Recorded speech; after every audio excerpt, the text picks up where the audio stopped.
Live হ'ল বেদান্ত ক নমস্কাৰ আমি এতিয়া কলা শাখাৰ বিষয়ে আমি কথাখিনি পাতিব খুজিম আপোনালোকে ইতিমধ্যে বাধিতৰ কাৰণে আমাৰ যিসকল কৃতি ছাত্ৰ ছাত্ৰী তেওঁলোকে কোৱা কথাখিনি শুনিছে মই প্ৰথমেই স্পষ্ট কৰি লওঁ আমি আচলতে প্ৰত্যেকজনেই ছাত্ৰ ছাত্ৰীহে দেশৰ বিভিন্ন স্থানত আমি অধ্যয়ন কৰি আছো বা অধ্যয়ন কৰি আহিছো আমি এতিয়ালৈকে সফল হোৱা নাই কিন্তু আমি যিখিনি কথা এই সময়খিনিত নাজানিছিলো মেট্ৰিক বা উচ্চতৰ মাধ্যমিক উত্তীৰ্ণ হোৱাৰ পাছত এতিয়াৰ ছাত্ৰ ছাত্ৰীসকলক যাতে আমি অন্তত কিছু অভিজ্ঞতা বা কিছু বেসিক অতি মৌলিক কথা প্ৰাথমিক খোজকেইটা ইয়াৰ পিছত কেনেকৈ দিব লাগে অন্তত সেই কথা যদি দুই এটা আমি ক'ব পাৰো আৰু দুই এজনৰ যদি সহায় হয় মই ভাবো সেইটোহে আমাৰ লক্ষ্য আৰু উদ্দেশ্য আমাৰ মাজত উপস্থিত আছে এই গোটেই আৰ্টছৰ সেশনটোৰ কাৰণে দিগন্ত দত্ত দিগন্তই 2014 চনত কলা শাখাত অসমৰ ভিতৰত প্ৰথম স্থান পাইছিলে কটন বিশ্ববিদ্যালয়ৰ পৰা তেওঁ অৰ্থনীতিত স্নাতক আৰু গুৱাহাটী বিশ্ববিদ্যালয়ৰ পৰা তেওঁ স্নাতকোত্তৰ ডিগ্ৰী লৈছে অৰ্থনীতিত আৰু তেওঁ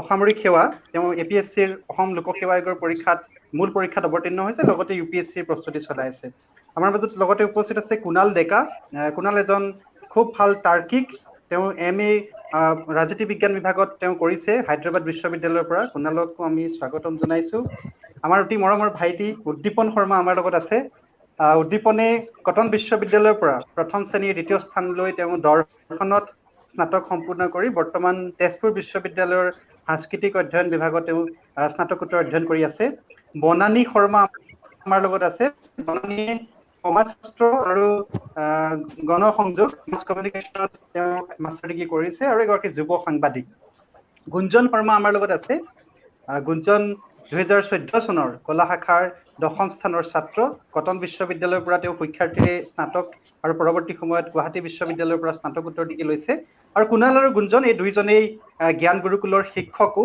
গতিকে এইখিনি আমি লাইভ সেশনটো আৰম্ভ কৰিব খুজিছো আৰু মই নিজৰ পৰিচয় দিছো মই বেদান্ত বিকাশ বৰা মই ছচিয়লজিত মাষ্টাৰ ডিগ্ৰী কৰিছো জৱাহৰলাল নেহৰু বিশ্ববিদ্যালয় দিল্লীৰ পৰা আৰু বাকি গুঞ্জন দিগন্তৰ সৈতে একেটা বৰ্ষতে মই উচ্চতৰ মাধ্যমিকত এটা স্থানো পাইছিলো কি যি নহওক আমি আমাৰ সেশনটো আৰম্ভ কৰিব খুজিছো মই পুনতেই কুণাল ডেকা কুণালক অনুৰোধ জনাইছো এই যে মেট্ৰিক পাছ কৰিছে বা উচ্চতৰ মাধ্যমিক পাছ কৰিছে যিসকলে কলা শাখাত কুণালে কি কবা সেইসকলক উদ্দেশ্যি তোমাৰ নিজৰ অভিজ্ঞতাৰে নমস্কাৰ সকলোকে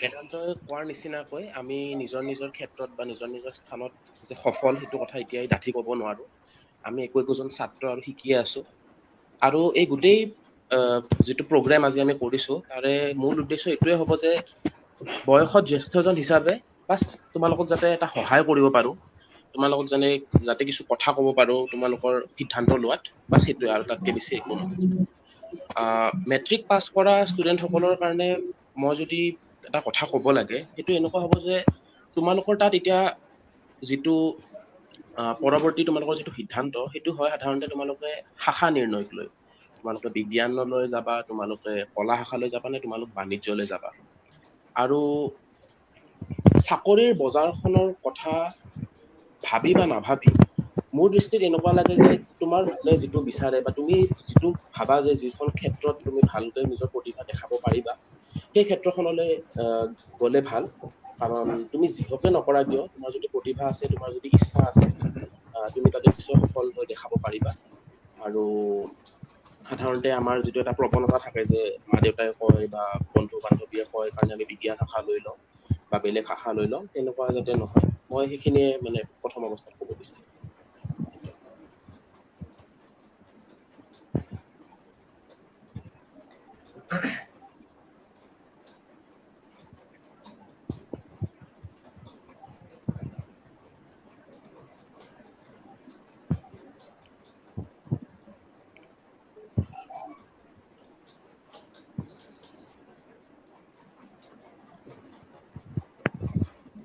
কুণালৰ ভইচ তুমি শুনিবলৈ পোৱা নাই বেদান্ত মোৰ প্ৰথমখিনি কোৱা হৈ গ'ল তুমি এতিয়া দ্বিতীয়টো সুধিব পাৰা ঠিক আছে সৰি মই মাজতে মোৰ ডিসকানেক্ট হৈ গৈছিল অকণমান মই গুঞ্জনক অনুৰোধ জনাইছো সৰি গুঞ্জনক অনুৰোধ জনাইছো গুঞ্জনে তেওঁ কথাখিনি কওক আৰু ইনফৰ্মেলি সেশনটো চলক মই যে শেষ হ'লে ৰেছপন্ড কৰিম সেইটো নহয় আপোনালোকে মোক জনাব ঠিক আছে বৰ ফৰ্মেলিটি নালাগে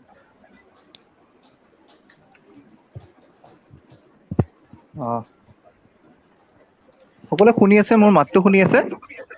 শুনি আছো। ঠিক আছে। পোনপ্ৰথমেতো মই এইবাৰ যিসকলে মেট্ৰিক পাছ কৰিলে বা হায়াৰ ছেকেণ্ডেৰী পৰীক্ষা পাছ কৰিলে তেওঁলোকক প্ৰথমে মোৰ ফালৰ পৰা অভিনন্দন জনাইছো। আৰু বহুতে ইতিমধ্যে হয়তো কলেজবিলাকত এডমিশ্যন ল'লে বা ল'ব। তো মোক ক'বলৈ দিয়া হৈছে ইকনমিক্সৰ বিষয়ে, যিহেতু মই এজন ইকনমিক্সৰ ছাত্ৰ। তো ইকনমিক্সৰ ক্ষেত্ৰত কেনেদৰে আগবাঢ়িব লাগিব বা কেনেধৰণৰ স্ক'প আছে সেই সম্বন্ধে মোক কিছু ক'বলৈ দিয়া হৈছে। তো প্ৰথমে মই ক'ব খুজিছোঁ মেট্ৰিকৰ যিখিনি ষ্টুডেণ্ট আছে তেওঁলোকৰ বাবে, যে যিসকলে ভাবিছে যে এতিয়া আৰ্টছত এডমিশ্যন লোৱাৰ লগে লগে তেওঁলোকে ইকনমিক্স ছাবজেক্টটো ল'ব, তেওঁলোকক মই এটা কথা ক'ব খুজিম, যদি আপোনালোকে পাৰে যে মেথমেটিক্স আৰু ষ্টেটিষ্টিক্স এই ছাবজেক্ট দুটাও যদি ইকনমিক্সৰ লগতে ল'ব পাৰে আৰ্টছতে, তেনেহ'লে আপোনালোকৰ ফিউচাৰত ইকনমিক্সত বহুখিনি হেল্প হ'ব। ঠিক আছে? কাৰণ যেনেকৈ ছায়েন্সত ফিজিক্স, কেমেষ্ট্ৰি আৰু মেথছ এটা ৰয়েল কম্বিনেশ্যন বুলি কোৱা হয়, আৰ্টছৰ ক্ষেত্ৰত যদি আমি চাওঁ ষ্টেটিষ্টিক্স, মেথমেটিক্স আৰু ইকনমিক্স একেলগে থাকিলে এইটো এটা ৰয়েল কম্বিনেশ্যনৰ দৰে হয়। আৰু পৰৱৰ্তী সময়ত ইকনমিক্সৰ ফিল্ডখনত যদি আপুনি আগবাঢ়ি যাব খোজে তেনেহ'লে তাত বহুত সহায় কৰে। ঠিক আছে? কেনেদৰে সহায় কৰে তাৰ বিষয়ে মই কিছু ক'ব খুজিছোঁ। পৰৱৰ্তী সময়ত আপোনালোকে যেতিয়া ডিগ্ৰীত ইকনমিক্সত কোনোবাই মেজৰ লৈ যাম বুলি ভাবিছে, যে মেজৰ লৈ মই ইকনমিক্স পঢ়িম, অৰ্থনীতি পঢ়িম, তেনে ক্ষেত্ৰত আপোনালোকে কি কৰিব পাৰিব, ছাপ'জ পাছ কোৰ্চ হিচাপে ষ্টেটিষ্টিক্স আৰু মেথমেটিক্সটো ৰাখি দিলে। তাৰ ফলত আপোনালোকৰ সুবিধা কি হ'ব, যে ইকনমিক্সত এটা পৰ্চন আছে ইকন'মেট্ৰিক্স, অৰ্থাৎ বেচিকেলি সেইটো মেথমেটিকেল ইকনমিক্স, অৰ্থাৎ মেথমেটিক্স জড়িত থাকিব আৰু তাৰ লগতে ষ্টেটিষ্টিক্স জড়িত থাকিব। চ' সেই যে ইকন'মেট্ৰিক্স আপোনালোকে পাব পৰৱৰ্তী সময়ত, ইকনমিক্সৰ এটা বহুত ডাঙৰ অংগ এটা হৈ যায় পৰৱৰ্তী সময়ত যিমানে আপোনালোক হায়াৰ লেভেললৈ যাব। চ' যদি এই অৱস্থাতে আপোনালোকৰ ষ্টেটিষ্টিক্স আৰু মেথমেটিক্সটো থাকে, ছাবজেক্টটো থাকে বা ভালদৰে আপোনালোকে পঢ়ে, তেনেহ'লে পৰৱৰ্তী সময়ত আপোনালোকৰ সুবিধা হ'ব। সুবিধা ইন দ্য চেন্স যে ডিগ্ৰী কৰি উঠি ছাপ'জ MA কৰিব আপুনি অসমৰ বাহিৰত যাব খুজিছে, ছাপ'জ দিল্লী স্কুল অফ ইকনমিক্সত যাব খুজিছে বা JNU যাব খুজিছে, বা ধৰি ল'লো হায়দৰাবাদ ইউনিভাৰ্চিটি বা যাদৱপুৰ ইউনিভাৰ্চিটি যাব খুজিছে, বা ভাৰত বাদ দি আমি ধৰিলোঁ যে ভাৰতৰ বাহিৰত ক'ৰবাত যাব খুজিছে, তেনে ক্ষেত্ৰত যদি আপোনাৰ ষ্টেটিষ্টিক্স আৰু মেথমেটিক্সত এটা ভাল হোল্ড থাকে, তেনেহ'লে কি হ'ব যে এণ্ট্ৰেন্সবিলাকত পৰীক্ষাসমূহ দিওঁতে, এণ্ট্ৰেন্স এক্সামসমূহ দিওঁতে আপুনি বাকী ষ্টুডেণ্টতকৈ এটা এডেড এডভান্টেজ এটা পাব, এটা এক্সট্ৰা এডভান্টেজ পাব। ঠিক আছে? কাৰণ ইকন'মেট্ৰিক্স ৰিলেটেড বা মেথমেটিক্স বা ষ্টেটিষ্টিক্স ৰিলেটেড যিবিলাক কুৱেশ্যন আহিব ইকনমিক্সৰ লগতেই জড়িত, সেইবিলাকৰ ক্ষেত্ৰত আপোনাৰ এটা সুবিধা হ'ব। অ'কে? আপোনালোকৰ তেতিয়া সেইবিলাক প্ৰশ্ন কৰোঁতে সুবিধা হ'ব। চ' সেইকাৰণে মই কৈছোঁ যে যদি পাৰে ষ্টেটিষ্টিক্স আৰু মেথমেটিক্সটো লগত ৰাখিব চেষ্টা কৰক। আৰু তাৰ অৰ্থ এনেকুৱা নহয় যে ষ্টেটিষ্টিক্স মেথমেটিক্স নহ'লে বা নোৱাৰিলে আপুনি ইকনমিক্স নপঢ়িব, তেনেকুৱা কথা একদম নহয়। নিশ্চয়কৈ অসমত যদি আমি চাবলৈ যাওঁ, আমাৰ ইয়াতে এনেও ইকনমিক্সত বহুত বেছি মেথমেটিক্স বা ষ্টেটিষ্টিক্সৰ দৰকাৰ নহয়। খুব বেছি একদম বেছিক যিখিনি বা প্ৰাৰম্ভিক পৰ্যায়ৰ যিখিনি মেথছ আৰু ষ্টেটিষ্টিক্স লাগে সেইখিনিহে আমাৰ ইকনমিক্সত প্ৰয়োজন হয়। আমাৰ অসমৰ ক্ষেত্ৰত কৈছোঁ মই, অসমৰ কলেজ বা ইউনিভাৰ্চিটিসমূহত। ঠিক আছে? কোনোবাই যদি ৰিচাৰ্চ কৰিব গ'লে একদম হাই ষ্টেজত বা পৰৱৰ্তী পৰ্যায়ত আপোনালোকক ইকনমেট্ৰিক্স পাব আপুনি, সেইটো এটা বেলেগ কথা। এনে আপোনালোকে ভয় কৰিব নালাগে যে মই মেথছত দুৰ্বল, মই ইকনমিক্স নোৱাৰিমেই নেকি, সেনেকুৱা কথা একদম নহয়। একদম সাধাৰণ মেথমেটিক্স লাগিব, চব ভয় নাখাব। সেইটো প্ৰথম কথা। এতিয়া মই যদি ক'বলৈ যাওঁ যে ইকনমিক্স পঢ়ি আপোনালোকৰ স্ক'প কেনেকুৱা হ'ব পাৰে, চ' প্ৰথম কথা, যদি মই কনভেনশ্যনেল একাডেমিক্স লাইনত চাওঁ, বহুতৰে ইচ্ছা যে প্ৰফেচৰ হোৱাৰ বা শিক্ষক হোৱাৰ। ঠিক আছে? চ' ইকনমিক্স পঢ়ি আপোনালোকে ভালদৰে MPhil হওক বা PhD কৰি বা নেট পাছ কৰাৰ পিছতেই আপোনালোকে কলেজসমূহত জইন কৰিব পাৰিব। অ'কে? ফেকাল্টি হিচাপে জইন কৰিব স্ক'প এটা আছে। তাৰ লগতে আৰু এটা কথা হ'ল যে ইকনমিক্সত কিয় ইমান স্ক'প আছে, কাৰণ কনভেনশ্যনেল যিসমূহ আমাৰ আৰ্টছৰ কলেজসমূহ আছে, তাৰ উপৰি কমাৰ্চতো ইকনমিক্স লাগে। ঠিক আছে? কমাৰ্চত ইকনমিক্স লাগে মানে তাত ইকনমিক্সৰ ফেকাল্টিও লাগিব। অ'কে? ঠিক তেনেদৰে আমি যদি চাওঁ ভাৰতৰ প্ৰায়সমূহ IIM আৰু IITতে আজিকালি ইকনমিক্সৰ এটা ছেপাৰেট ডিপাৰ্টমেণ্ট থাকে। চ' সেই ডিপাৰ্টমেণ্ট থাকে মানে কি, তাৰ লগে লগে আপোনাৰ ডিমাণ্ড থাকিব ন, ইকনমিক্সৰ প্ৰফেচৰৰ ডিমাণ্ড থাকিব। চ' সেইটো ক্ষেত্ৰত আপুনি কম্পিট কৰিব পাৰিব। একাডেমিক্সৰ বাহিৰে মই যদি ৰিচাৰ্চৰ কথা কওঁ, তেনেহ'লে আপুনি চাওক যে ৰিচাৰ্চত কি হ'ব, আজিকালি বহুতো প্ৰাইভেট অৰ্গেনাইজেশ্যনে নিজে ফাইনেন্স কৰে কিছুমান ৰিচাৰ্চ। ফৰ এক্সাম্পল যদি ধৰি লওঁ যে আমাৰ যে নবেল পালে অভিজিত বেনাৰ্জী আৰু ইষ্টাৰ ডেভলপ, তেওঁলোকে যিটো অৰ্গেনাইজেশ্যনৰ আণ্ডাৰত ৰিচাৰ্চ কৰিছিলে অৰ্গেনাইজেশ্যনটো এটা প্ৰাইভেট অৰ্গেনাইজেশ্যন তেওঁলোকে ফাইনেন্স কৰিছে তেনেকুৱা ৰিচাৰ্চ বিলাক চ' এনেকুৱা বিভিন্ন প্ৰাইভেট বা গভৰ্ণমেণ্ট অৰ্গেনাইজেশ্যনে একচুৱেলি ৰিচাৰ্চ বিলাক ফাইনেন্স কৰে চ' সেই ৰিচাৰ্চ বিলাকত আপোনালোকে হয়তো ৰিচাৰ্চ এছিষ্টেণ্ট হিচাপে বা নহ'লে ৰিচাৰ্চ এছ'চিয়েট হিচাপে আপোনালোকে যোগ কৰিব পাৰিব পৰৱৰ্তী পৰ্যায়ত তাৰ বাবে যদি ইকনমিক বেকগ্ৰাউণ্ডৰ হয় আপোনালোকৰ বহুত সুবিধা হ'ব সেইটো এটা প্ৰথম কথা তাৰ লগতে যদি মই চাওঁ যিবিলাক মাল্টিনেশ্যনেল ইনষ্টিটিউশ্যন আছে ফৰ এক্সাম্পল ছাপ'জ ইউনাইটেড নেশ্যনছ বা ইণ্টাৰনেশ্যনেল লেবাৰ অৰ্গেনাইজেশ্যন বা ৱৰ্ল্ড বেংক বা IMF এই অৰ্গেনাইজেশ্যন বিলাকে পৃথিৱীৰ বিভিন্ন দেশসমূহত বা ইণ্টাৰনেশ্যনেলি কিছুমান তেওঁলোকে প্ৰতি বছৰে ৰিচাৰ্চ কিছুমান চলায় অ'কে আৰু সেই অৰ্গেনাইজেশ্যন বিলাকে যিবিলাক ৰিচাৰ্চ চলায় তাতো আপোনালোকে জইন কৰিব পাৰিব অ'কে ভাল যদি আপোনালোকৰ বেকগ্ৰাউণ্ড এটা থাকে একাডেমিক বেকগ্ৰাউণ্ড এটা থাকে ত' ৰিচাৰ্চৰ ক্ষেত্ৰত আপোনালোকে সেই ইণ্টাৰনেশ্যনেল অৰ্গেনাইজেশ্যন বিলাকৰ হৈও আপোনালোকে তাত জইন কৰিব পাৰিব চ' এইটো হ'ল ৰিচাৰ্চৰ ক্ষেত্ৰত আপোনালোকে এটা সুবিধা পাব তাৰ লগতে মই যদি কওঁ যে ফাইনেন্স ছেক্টৰত ছাপ'জ আপোনাৰ ফাইনেন্সিয়েল ইকনমিক্সত স্পেচিয়েলাইজেশ্যন আছে ঠিক আছে তেতিয়া আপোনাৰ সুবিধা কি হ'ব যে বেংক বিলাকৰ যিবিলাক এক্সাম হয় ছাপ'জ পিঅ'ৰ কাৰণে এক্সাম হৈছে অ'কে পিঅ'ৰ কাৰণে এক্সাম হৈছে বা ধৰি ললো RBI গ্ৰেড বি অফিচাৰৰ কাৰণে এক্সাম হৈছে অ'কে বা তেনেকুৱা বিভিন্ন ধৰণৰ এক্সাম হয় এণ্ট্ৰেন্স এক্সাম ঠিক আছে সেইবিলাক পষ্টৰ কাৰণে একচুৱেলি চ' যদি আপোনাৰ ফাইনেন্সিয়েল ইকনমিক্সত বা অভাৰঅল ভাল নলেজ আছে এই এক্সাম বিলাকত আপুনি এটা এডভান্টেজ পাব বাকী ষ্টুডেণ্টতকে এডভান্টেজ এটা বেছিকৈ পাব ঠিক আছে আপোনালোকে পাছ কৰাত সুবিধা হ'ব দেন তাৰ উপৰি আমি যদি চাওঁ কোনোবাই হয়তো ভাবিছে যে মই চিভিল ছাৰ্ভিচত যাম অ'কে চিভিল ছাৰ্ভিচ লাইনত যাম বা ভাৰতীয় প্ৰশাসনিক সেৱা বা অসমৰ প্ৰশাসনিক সেৱাৰ লাইনত যাম এই ক্ষেত্ৰত এটা কথা আপোনালোকে নিশ্চয় জানে যে চিভিল ছাৰ্ভিচত ইণ্ডিয়ান ইকনমিৰ এটা ডাঙৰ পৰ্চন আছে ঠিক আছে ইণ্ডিয়ান ইকনমিৰ ওপৰত বহুত কথা লাগে চ' যদি আপোনালোকে ইকনমিক্সটো এতিয়াৰ পৰা পঢ়ে অবভিয়াছলি আপুনি ইকনমিক্সত ইণ্ডিয়ান ইকনমিৰ ওপৰত আপোনাৰ এটা ভাল নলেজ থাকিব আৰু সেইটোৱে আপোনাক চিভিল ছাৰ্ভিচতো সহায় কৰিব সেইটো এটা আপুনি চিভিল ছাৰ্ভিচত হেল্প এটা পাব তাৰ উপৰি যদি চাই ইণ্ডিয়ান ইকনমিক IES বা ইণ্ডিয়ান ইকনমিক ছাৰ্ভিচ বুলি এটা এক্সট্ৰা ছাৰ্ভিচে আছে তাতো ইকনমিক বেকগ্ৰাউণ্ডৰ ষ্টুডেণ্টে কম্পিট কৰিব পাৰে অ'কে চ' সেইটোত আপোনাৰ এটা এডেড এডভান্টেজ এটা হৈ যাব যদি আপুনি ইকনমিক্স বেকগ্ৰাউণ্ডৰ হয় বেলেগ বেকগ্ৰাউণ্ডৰ হ'লে আপুনি নোৱাৰিব ঠিক আছে সেইটো এটা সুবিধা আছে তাৰ উপৰি মই যদি কওঁ কৰ্পৰেট ছেক্টৰৰ কথা আজিকালি বহুতে কৰ্পৰেট ছেক্টৰত কাম কৰে বা কাম কৰি ভাল পায় তেওঁলোকে বিচাৰে কৰ্পৰেট ছেক্টৰত কাম কৰা তাৰ বাবে কি কৰে বহুতে MBA কৰে অ'কে কিন্তু MBA নকৰাকৈও আপুনি যদি ইকনমিক্স পঢ়ে ভাল ইউনিভাৰ্চিটি এখনৰ পৰা ইকনমিক্স পঢ়ে with specialization in econometrics game theory etcetera econometrics game theory বা ষ্টেটিষ্টিক্স এনেকুৱা ছাবজেক্টবিলাকত স্পেচিয়েলাইজেশ্যন লৈ যদি আপুনি ভাল ইউনিভাৰ্চিটি এখনৰ পৰা ইকনমিক্সত আপুনি মাষ্টাৰ ডিগ্ৰী কৰিলে তাৰপিছত ডাইৰেক্টলি আপুনি কিছুমান প্ৰাইভেট কৰ্পৰেশ্যনত আপুনি জব পাই যাব অ'কে সেইটো এটা বহুত ডাঙৰ এডভান্টেজ ইকনমিক্সৰ আৰ্টছৰ বাকী ছাবজেক্টবিলাকৰ পৰা তেনেকে প্ৰাইভেট কৰ্পৰেশ্যন বিলাকত জেনেৰেলি নাপায় অ'কে সেইটো ইকনমিক্সৰ এটা ভাল এডভান্টেজ আছে আপুনি কৰ্পৰেট ছেক্টৰটো যাব পাৰে তাৰ উপৰি যদি মই কওঁ জাৰ্নেলিজমৰ দুনিয়াখনতো আপুনি সোমাব পাৰে ইকনমিক্স পঢ়ি আমি দেখো যে বিভিন্ন চেনেলবিলাকৰ নিউজ চেনেলবিলাকৰ বা নিউজ পেপাৰবিলাকৰ স্পেচিয়েল ইকনমিক্স এনালাইচিছ কৰা মানুহ কিছুমান থাকে চ' তেনেকুৱা জববিলাকতো আপুনি এমপ্লয় হ'ব পাৰিব যদি আপুনি ইকনমিক্স পঢ়ি যায় ঠিক আছে সেইটো আন এটা এডভান্টেজ চ' এনেকুৱা বিভিন্ন ক্ষেত্ৰত এডভান্টেজ আছে আৰু আজিকালি নতুন নতুন ইকনমিক্সৰ ফিল্ড আহি আছে suppose development economics health care economics বা এনভাইৰনমেণ্ট এণ্ড এনাৰ্জি ইকনমিক্স চ' ইমানবিলাক অপশ্যন আহিছে যে ইকনমিক্স যদি আপুনি BA বা MA কৰি লয় অ'কে বা বেচিকেলি BA কৰাৰ পিছতে আপুনি বেলেগ বেলেগ ফিল্ডত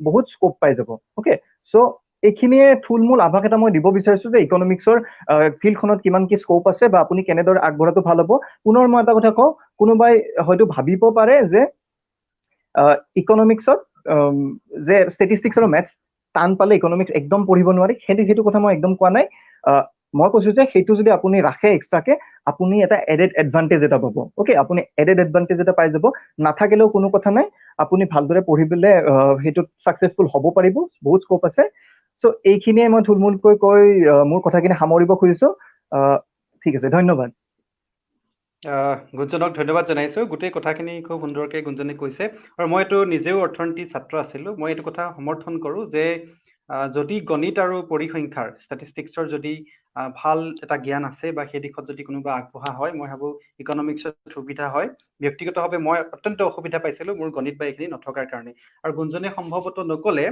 ইণ্ডিয়ান ইকনমিক ছাৰ্ভিচ বুলি এটা ছাৰ্ভিচো আছে UPSC আণ্ডাৰত, স্পেচিফিকেলি ইকনমিক্সৰ কাৰণে কৰা হয়। গতিকে সেইখিনিতো আপোনালোকে ইকনমিক্সৰ ছাত্ৰ ছাত্ৰীসকলে অংশগ্ৰহণ কৰিব পাৰে। এইবাৰ আমি উদ্দীপনৰ ওচৰলৈ আহিব খুজিছো। উদ্দীপন শুনি আছা? হয়, শুনি আছো। উদ্দীপন, তোমাৰ কথাখিনি কোৱা। ধন্যবাদ। প্ৰথমে মই মোৰ পৰিচয়টো দিব বিচাৰিছোঁ। বৰ্তমান মই তেজপুৰ বিশ্ববিদ্যালয়ত সাংস্কৃতিক অধ্যয়ন বিভাগত স্নাতকোত্তৰ ৪ৰ্থ ষাণ্মাসিকৰ ছাত্ৰ, আৰু ইয়াৰ পূৰ্বে মই কটন বিশ্ববিদ্যালয়ৰ পৰা দৰ্শন বিভাগত স্নাতক ডিগ্ৰী লাভ কৰিছিলোঁ। আৰু যিহেতু আজি এই অনুষ্ঠানত আমি জনামতে মেট্ৰিক পাছ কৰা আৰু হায়াৰ ছেকেণ্ডেৰী পাছ কৰা দুয়োটা বৰ্ষৰ ছাত্ৰ ছাত্ৰী আছে, সেইকাৰণে মই প্ৰথমে ক'ব বিচাৰিম হায়াৰ ছেকেণ্ডেৰী আৰ্টছত যিটো লজিক এণ্ড ফিলচফি বুলি ছাবজেক্ট থাকে, সেই ছাবজেক্টটো লোৱাৰ ফলত আমি কেনেধৰণৰ লাভ বা কেনেধৰণৰ আমাৰ নিজৰ ইণ্টেলেকচুৱেল ডেভেলপমেণ্টত সহায় কৰিব পাৰে সেই বিশেষ ছাবজেক্টটোৱে, মই সেইটো ক'ব বিচাৰিছোঁ। আৰু পোনপ্ৰথমতে ক'ব লাগিব যে লজিক এণ্ড ফিলচফি যিটো ছাবজেক্ট, সেইটোত আমাৰ যিটো লজিক পাৰ্ট থাকে, বিশেষকৈ হায়াৰ ছেকেণ্ডেৰীত, সেইটোৱে আমাক এক প্ৰকাৰে কিছুমান বস্তুৰ আভাস দিয়ে পৰৱৰ্তী সময়ত কম্পিটিটিভ এক্সামত প্ৰয়োজন হোৱাকৈ। কাৰণ ৰিজনিং বুলি যিটো পাৰ্ট থাকে, সেইটো যথেষ্ট গুৰুত্বপূৰ্ণ পাৰ্ট, আৰু সেইটোৰ এটা চমু আভাস, অত্যন্ত চমু, কিন্তু সি কামত আহে। সেয়া আমি হায়াৰ ছেকেণ্ডেৰী লেভেলতে পাব পাৰোঁ। আৰু যিটো ফিলচফি পাৰ্ট থাকে, ফিলচফি পাৰ্টটোৱেও আমাক যথেষ্টখিনি জনাত সহায় কৰে। আৰু কেৱল এনেকুৱা নহয় যে ছাবজেক্টটোৱে আমাক পৰীক্ষাত নম্বৰ পোৱাতে সহায় কৰে। লজিক এণ্ড ফিলচফি যথেষ্ট স্ক'ৰিং ছাবজেক্ট যদি আমি নম্বৰৰ ফালৰ পৰা ক'বলৈ যাওঁ, কিন্তু স্ক'ৰিঙৰ লগতে একে সময়তে ই আমাক কিছুমান বস্তু নতুনকৈ বেছি দকৈ চোৱাত সহায় কৰে। আৰু ফিলচফিক যিহেতু সকলোৱে কয় মাদাৰ অফ অল ছাবজেক্টছ, সেইকাৰণে ফিলচফিত নথকা বস্তু একো নাই। যিকোনো ছাবজেক্ট পঢ়িবলৈ হ'লে ফিলচফিটো আমি সদায় গ্ৰাউণ্ড লেভেল বুলি কওঁ। আৰু ফিলচফিত এটা বস্তু আহি যায়, যিটো আৰ্টছৰ এটা বহুত গুৰুত্বপূৰ্ণ কথা, সেয়া হৈছে নন্দন দত্ত এস্থেটিক্স, যিটো ফিলচফি মানে হায়াৰ ছেকেণ্ডেৰীৰ পিছৰ লেভেলত পঢ়িব পোৱা যায়। আৰু এস্থেটিক্স নন্দন দত্তৰ যিটো বিশেষত্ব, সেই বিশেষত্বটোৱে আমাৰ আচলতে হিউমেনিটিজ আৰু ছ'চিয়েল ছায়েন্সৰ যিসমূহ ছাবজেক্ট আছে, সেইসমূহক এক নতুন দৃষ্টিৰে চোৱাত সহায় কৰে। কাৰণ আমি এটা কথা ভালকৈ জানো যে হিউমেনিটিজ আৰু ছ'চিয়েল ছায়েন্সৰ যিবিলাক ছাবজেক্ট আছে, সেইসমূহ কেৱল নম্বৰ কেন্দ্ৰিকে নহয়, আৰু কেৱল চাকৰি কেন্দ্ৰিকে নহয়, সেইসমূহে আমাক কিছুমান দীৰ্ঘস্থায়ী গৱেষণামূলক কাম কাজতো সহায় কৰে। আৰু সেইবাবেই তাতে এস্থেটিক্স সৌন্দৰ্য তত্ত্বৰ কথাখিনি জনাত যথেষ্ট গুৰুত্বপূৰ্ণ হৈ পৰে। আৰু সেইখিনিতে মই এইটো বস্তু ক'ব বিচাৰোঁ যে যিসকলে এইবাৰ আৰ্টছত এডমিশ্যন লৈছে বা ল'ব মেট্ৰিক পাছ কৰাৰ পিছত, তেওঁলোকে লজিক এণ্ড ফিলচফি ছাবজেক্টটো ল'ব পাৰে। ই তেওঁলোকক স্ক'ৰিঙৰ ফালৰ পৰা হওক, আৰু লগতে বুজাৰ ক্ষেত্ৰতো ছাবজেক্টটো যথেষ্ট আমাক সহায় কৰে।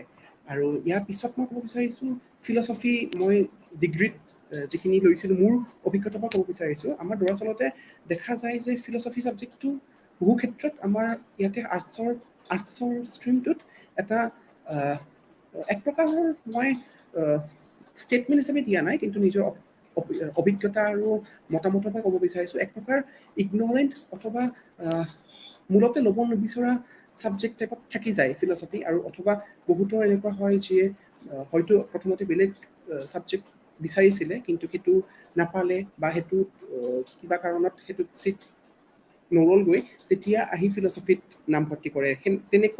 তেনেকুৱা বহু ক্ষেত্ৰত আমিয়ে সন্মুখীন হৈছিলোঁ, আমাৰ বহু মানুহ দেখিছোঁ। আৰু সেইটো ক্ষেত্ৰত মই ক'ব বিচাৰোঁ যে ফিলচফি এটা এনেকুৱা ছাবজেক্ট যিটোৰ কাৰণে যিটো বস্তু আমাৰ ইয়াতে আমি দেখা পাওঁ যে ফিলচফি ষ্টুডেণ্ট কম থাকে, অথবা যিসকলে ল'ব নিবিচাৰি হয়তো কিবা কাৰণত ল'ব লগা হয়, সেই একেই ছাবজেক্টটো কিন্তু বাহিৰত, মানে অসমৰ বাহিৰত আৰু ভাৰতৰ বাহিৰত বিশেষকৈ এক বহুত বেলেগ স্থান আছে। আৰু সেয়া এটা আচলতে এক কম্পেৰিটিভ ষ্টাডি কৰিব পৰা বিষয়ৰ কথা। ফিলচফি আমাৰ অসমত আৰু ভাৰতত, আৰু লগতে বাহিৰৰ দেশসমূহত ফিলচফিক যিটো গুৰুত্ব দিয়া হয়, সেইকাৰণে মই বিচাৰোঁ যে ফিলচফিৰ যিটো মূল গুৰুত্ব, সেইটো সকলোৱে উপলব্ধি কৰক। আৰু সেইবাবেই ময়ো ফিলচফি মোৰ গ্ৰেজুৱেশ্যনৰ ছাবজেক্ট হিচাপে লৈছিলোঁ। আৰু এটা কথা হয় যে ফিলচফি পৰীক্ষা দি পঢ়িব পৰা বস্তু নহয়, বিষয় নহয় ফিলচফিৰ যিটো পৰিসৰ সেইটো যথেষ্ট বেছি আৰু ই পৰৱৰ্তী সময়ত আমাক আমাৰ উচ্চ শিক্ষাত যথেষ্ট সহায় কৰে আৰু তাৰপিছত মই ক'ব বিচাৰিছোঁ মোৰ বৰ্তমানৰ যিটো বিষয় কালচাৰেল ষ্টাডিজ মই তেজপুৰ বিশ্ববিদ্যালয়ত এইবাৰ অন্তিম ষান্মাসিকৰ চতুৰ্থ ষান্মাসিকৰ ছাত্ৰ আৰু কালচাৰেল ষ্টাডিজ বুলি ক'লে কালচাৰেল ষ্টাডিজ বিষয়টো যথেষ্ট ইণ্টাৰডিচিপ্লিনাৰী আৰু মাল্টি ডিচিপ্লিনাৰী বুলি ক'ব লাগিব আৰু সেইকাৰণেই এতিয়ালৈ যদিও তেজপুৰ বিশ্ববিদ্যালয়ত কালচাৰেল ষ্টাডিজ ডিপাৰ্টমেণ্টটোৱে 25 বছৰ অতিক্ৰম কৰিলে কিন্তু এতিয়াও কালচাৰেল ষ্টাডিজ সম্পৰ্কত আমাৰ জনসাধাৰণৰ ইমান জ্ঞান হোৱা নাই অথবা বিষয়টো ইমান প্ৰচাৰ হোৱা নাই আৰু সেইকাৰণে মূলতে কেতিয়াবা ভুল হয় মানুহৰ কালচাৰেল ষ্টাডিজ বুলি ক'লে পটককৈ কিছু ক্ষেত্ৰত এয়া এক নাচ বা নৃত্য গীতৰ বিষয় বুলি ভাবি লয় আৰু মই সেইটো আৰম্ভণিতে ক'ব বিচাৰিছোঁ যে কালচাৰেল ষ্টাডিজ বিষয়টো আচলতে সেইটো নহয় নৃত্য গীত অথবা নাটক অথবা বিভিন্ন যিবিলাক পাৰফৰ্মিং আৰ্টছ আছে সেইসমূহ নহয় পাৰফৰ্মিং আৰ্টছ কালচাৰেল ষ্টাডিজৰ অধ্যয়নৰ এটা ভাগ হ'ব পাৰে বিভাগ হ'ব পাৰে কিন্তু কালচাৰেল ষ্টাডিজ মূলতঃ ইণ্টাৰডিচিপ্লিনাৰী আৰু মই যোৱা দুবছৰৰ যিটো অভিজ্ঞতা তাৰ পৰা মই এটা কথা ভালকৈ বুজিছোঁ যে কালচাৰেল ষ্টাডিজ বিষয়টোত যথেষ্ট গৱেষণামূলক আৰু ইয়াৰ জৰিয়তে আমি বিভিন্ন বিষয়ৰ জ্ঞান এটা বিষয়ৰ ভিতৰতেই লাভ কৰিব পাৰোঁ আৰু দৰাচলতে কি হয় কালচাৰেল ষ্টাডিজ বিষয়টোৱে আমাক আৰু ভৱিষ্যতে কেনেধৰণৰ গৱেষণামূলক কাম কাজত যাব পাৰি সেই বিষয়ে আমাক বাট দেখুৱাই দিয়ে যেনেদৰে কালচাৰেল ষ্টাডিজৰ এটা ডিচিপ্লিন এটা ডিছক'ৰ্চ হৈছে ফকল'ৰ আৰু ফকল'ৰ ৰিচাৰ্চ যেনেদৰে গুৱাহাটী ইউনিভাৰ্চিটিত ফকল'ৰ ৰিচাৰ্চ বুলি এটা ডিপাৰ্টমেণ্ট আছে যথেষ্ট পুৰণি ডিপাৰ্টমেণ্ট আৰু ডিপাৰ্টমেণ্টটোৱে ইতিমধ্যে বহুখিনি নাম অৰ্জন কৰিছে আৰু বিভিন্ন ধৰণৰ গৱেষণামূলক কাম কাজ হৈও আছে তাতে এমফিল আৰু PhD কোৰ্চ বৰ্তমান আছে আৰু তেনেদৰে কালচাৰেল ষ্টাডিজে মিডিয়া ষ্টাডিজো অধ্যয়ন কৰে মিডিয়া ৰিচেপশ্যন তাৰপিছত তেনেধৰণে কালচাৰেল ষ্টাডিজত যথেষ্টখিনি বিষয় সংলগ্ন হৈ আছে আৰু ই পাৰফৰ্মিং আৰ্টছতো যথেষ্ট সহায় কৰে বিশেষকৈ কালচাৰেল ষ্টাডিজৰ মূল গুৰুত্বটো হৈছে ই যিকোনো এটা বিষয় আমাক যিটো ক্ৰিটিকেল থিংকিং সেইটো ডেভেলপমেণ্টত যথেষ্ট সহায় কৰে আৰু পৰৱৰ্তী সময়ত যিসমূহ আমাৰ ইণ্টাৰডিচিপ্লিনাৰী কোৰ্চৰ পৰা যোৱা ফকল'ৰে হওক অথবা মিডিয়া ষ্টাডিজ হওক ৰিচেপশ্যন ষ্টাডিজ হওক তেনেদৰে বিভিন্ন ছেক্টৰত আমাক ৰিচাৰ্চ বেছ ৱৰ্ক কৰিবলৈ সহযোগিতা আগবঢ়ায় লগতে আৰু এটা প্ৰশ্ন হ'ব পাৰে যে যিহেতু গৱেষণামূলক কাম কাজসমূহ যথেষ্ট দীঘলীয়া আৰু সকলোৰে হয়তো গৱেষণাত সিমান ইণ্টাৰেষ্ট নাথাকিব পাৰে আৰু সেইকাৰণে এটা বস্তু আহি যায় যে ইকনমিক ছাষ্টেইনেবিলিটিত চাব গৈ পেলাই চাকৰিৰ কথাটো তাতে আহি যায় আৰু তেনে ক্ষেত্ৰত কালচাৰেল ষ্টাডিজত বহুতখিনি যিহেতু ইণ্টাৰডিচিপ্লিনাৰী হয় সেইকাৰণে NGO অথবা কিছুমান তেনেধৰণৰ অনুষ্ঠানত কাম কৰাৰ যথেষ্ট সুবিধা থাকে আৰু তেজপুৰ বিশ্ববিদ্যালয়তো মই যোৱা দুবছৰৰ অভিজ্ঞতাৰ পৰা দেখিছোঁ যে কিছু সংখ্যক যিসকলে বিশেষ পাৰদৰ্শিতা দেখুৱাব পাৰে তেওঁলোকৰ কমিউনিকেশ্যনতে হওক নিজৰ প্ৰেজেণ্টেশ্যন স্কিলতে হওক তেওঁলোকে NGO আৰু তেনেধৰণৰ অনুষ্ঠানত জড়িত হৈও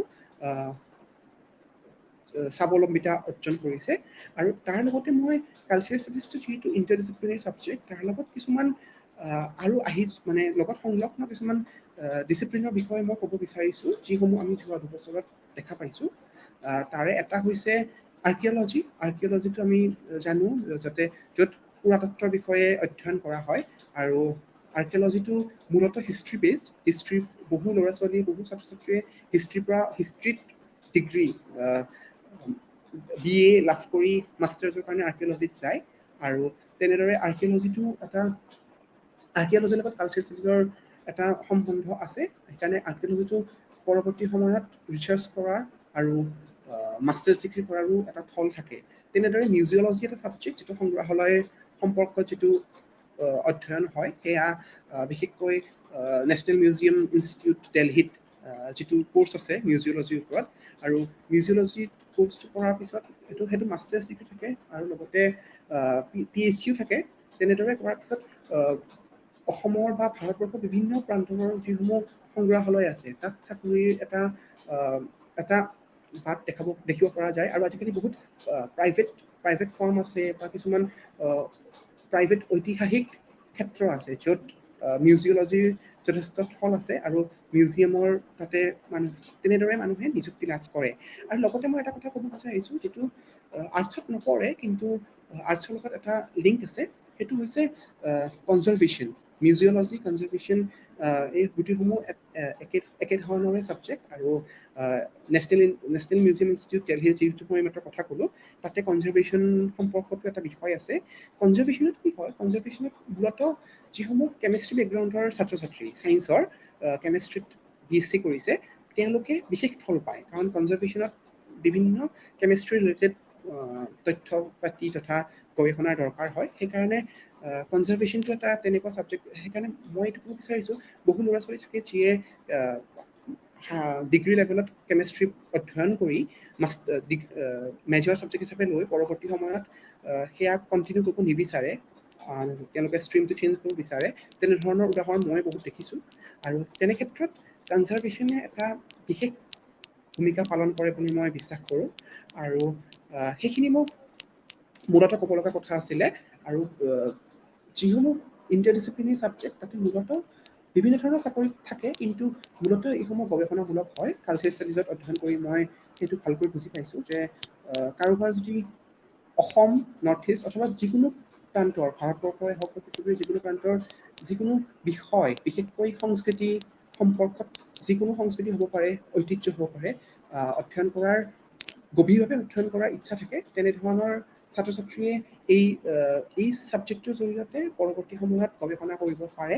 আৰু গৱেষণাৰ বাবে আজিকালি নেট JRF তেনেধৰণৰ বহু সা সুবিধাও আছে, বৃত্তি আছে। তাৰ বাবে যথেষ্ট কষ্টৰ প্ৰয়োজন, কিন্তু কষ্ট ভালদৰে কৰিলে সেইসমূহ সহজে লাভ কৰিব পাৰি। আৰু এতিয়া কালচাৰেল ষ্টাডিজৰ নিচিনা ছাবজেক্টসমূহৰ জৰিয়তে আমি অধ্যয়নসমূহ চলাই যাব পাৰোঁ। আৰু লজিক এণ্ড ফিলচফি যিটো কথা কৈছিলোঁ, মই যদিও মোৰ মাষ্টাৰ্ছ ডিগ্ৰীটো লজিক এণ্ড ফিলচফি কমপ্লিট নকৰিলোঁ, মই ডিগ্ৰী লেভেলত ফিলচফি কৰি মই কালচাৰেল ষ্টাডিজলৈ আহিলোঁ। কিন্তু মই ফিলচফিৰ বহুত বিষয়বস্তু কালচাৰেল ষ্টাডিজত পাইছিলোঁ, কাৰণ মই ইতিমধ্যে কৈছোঁ যে philosophy is known as the mother of all social sciences. হয়, সেইকাৰণে ফিলচফিৰ কথা সকলোতে আহি যায়। আৰু ফিলচফিৰ যিটো বহুতে ভাবিব পাৰে যে হায়াৰ ছেকেণ্ডেৰীৰ পিছত ডিগ্ৰী লেভেলত ফিলচফি মেজৰ হিচাপে লৈ পেলাই কি কৰিব পৰা যায়। যথেষ্ট স্ক'প আছে। আৰু অসমত প্ৰায় প্ৰতিখন কলেজতে ফিলচফিৰ ছাবজেক্টটো আছে। সেইকাৰণে সেইটো অধ্যয়ন কৰি পৰৱৰ্তী সময়ত এটাটো হয় যে শিক্ষকতাৰ মূলতঃ ফিলচফি শিক্ষকতাৰ লাইনলৈ আহিব পাৰি। আৰু সেই ক্ষেত্ৰত এখন বহল পৰিসৰ আছে। আৰু লগতে আমি এইটো কথাও ক'ব লাগিব যে ফিলচফিৰ পৰাও যথেষ্টখিনি গৱেষণামূলক কাম কাজ হৈ আছে, আৰু পৃথিৱীৰ বিভিন্ন প্ৰান্তত হৈ আছে। আৰু বাহিৰত তাৰ স্ক'প আৰু বেছি, ভাৰতৰ বাহিৰত। সেইকাৰণে তেনেদৰে আগবঢ়াব পাৰি। সেইখিনি কৈ মই মোৰ ক'বলগীয়া উদ্দীপনক ধন্যবাদ জনাইছোঁ। তেওঁ খুব ডিটেইলছত কালচাৰ ষ্টাডিজ বা এইবিলাকৰ বিষয়ে, আৰ্কিঅলজিৰ বিষয়ে বহুখিনি কথা কৈছে। আৰু অসম আৰু নৰ্থ ইষ্টত এইবিলাকৰ গৱেষণাৰ সাংঘাতিক এটা অৱকাশ আছে। গতিকে যিসকলে কালচাৰ, এথনিচিটি, ট্ৰেডিশ্যন, খাদ্যৰ পৰা আৰম্ভ কৰি গোটেইবিলাক ভাল পায়, তেওঁলোকে নিঃসন্দেহে, আৰু ছ'চিয়লজি, এন্থ্ৰপলজি, ইভেন পলিটিকেল চায়েন্সৰ ষ্টুডেণ্ট এজনেও গৈ তাত যদি বিষয়টো তেওঁ ৰিলেটেড হয়, কালচাৰেল ষ্টাডিজত তেওঁ ৰিচাৰ্চ কৰিব পাৰে।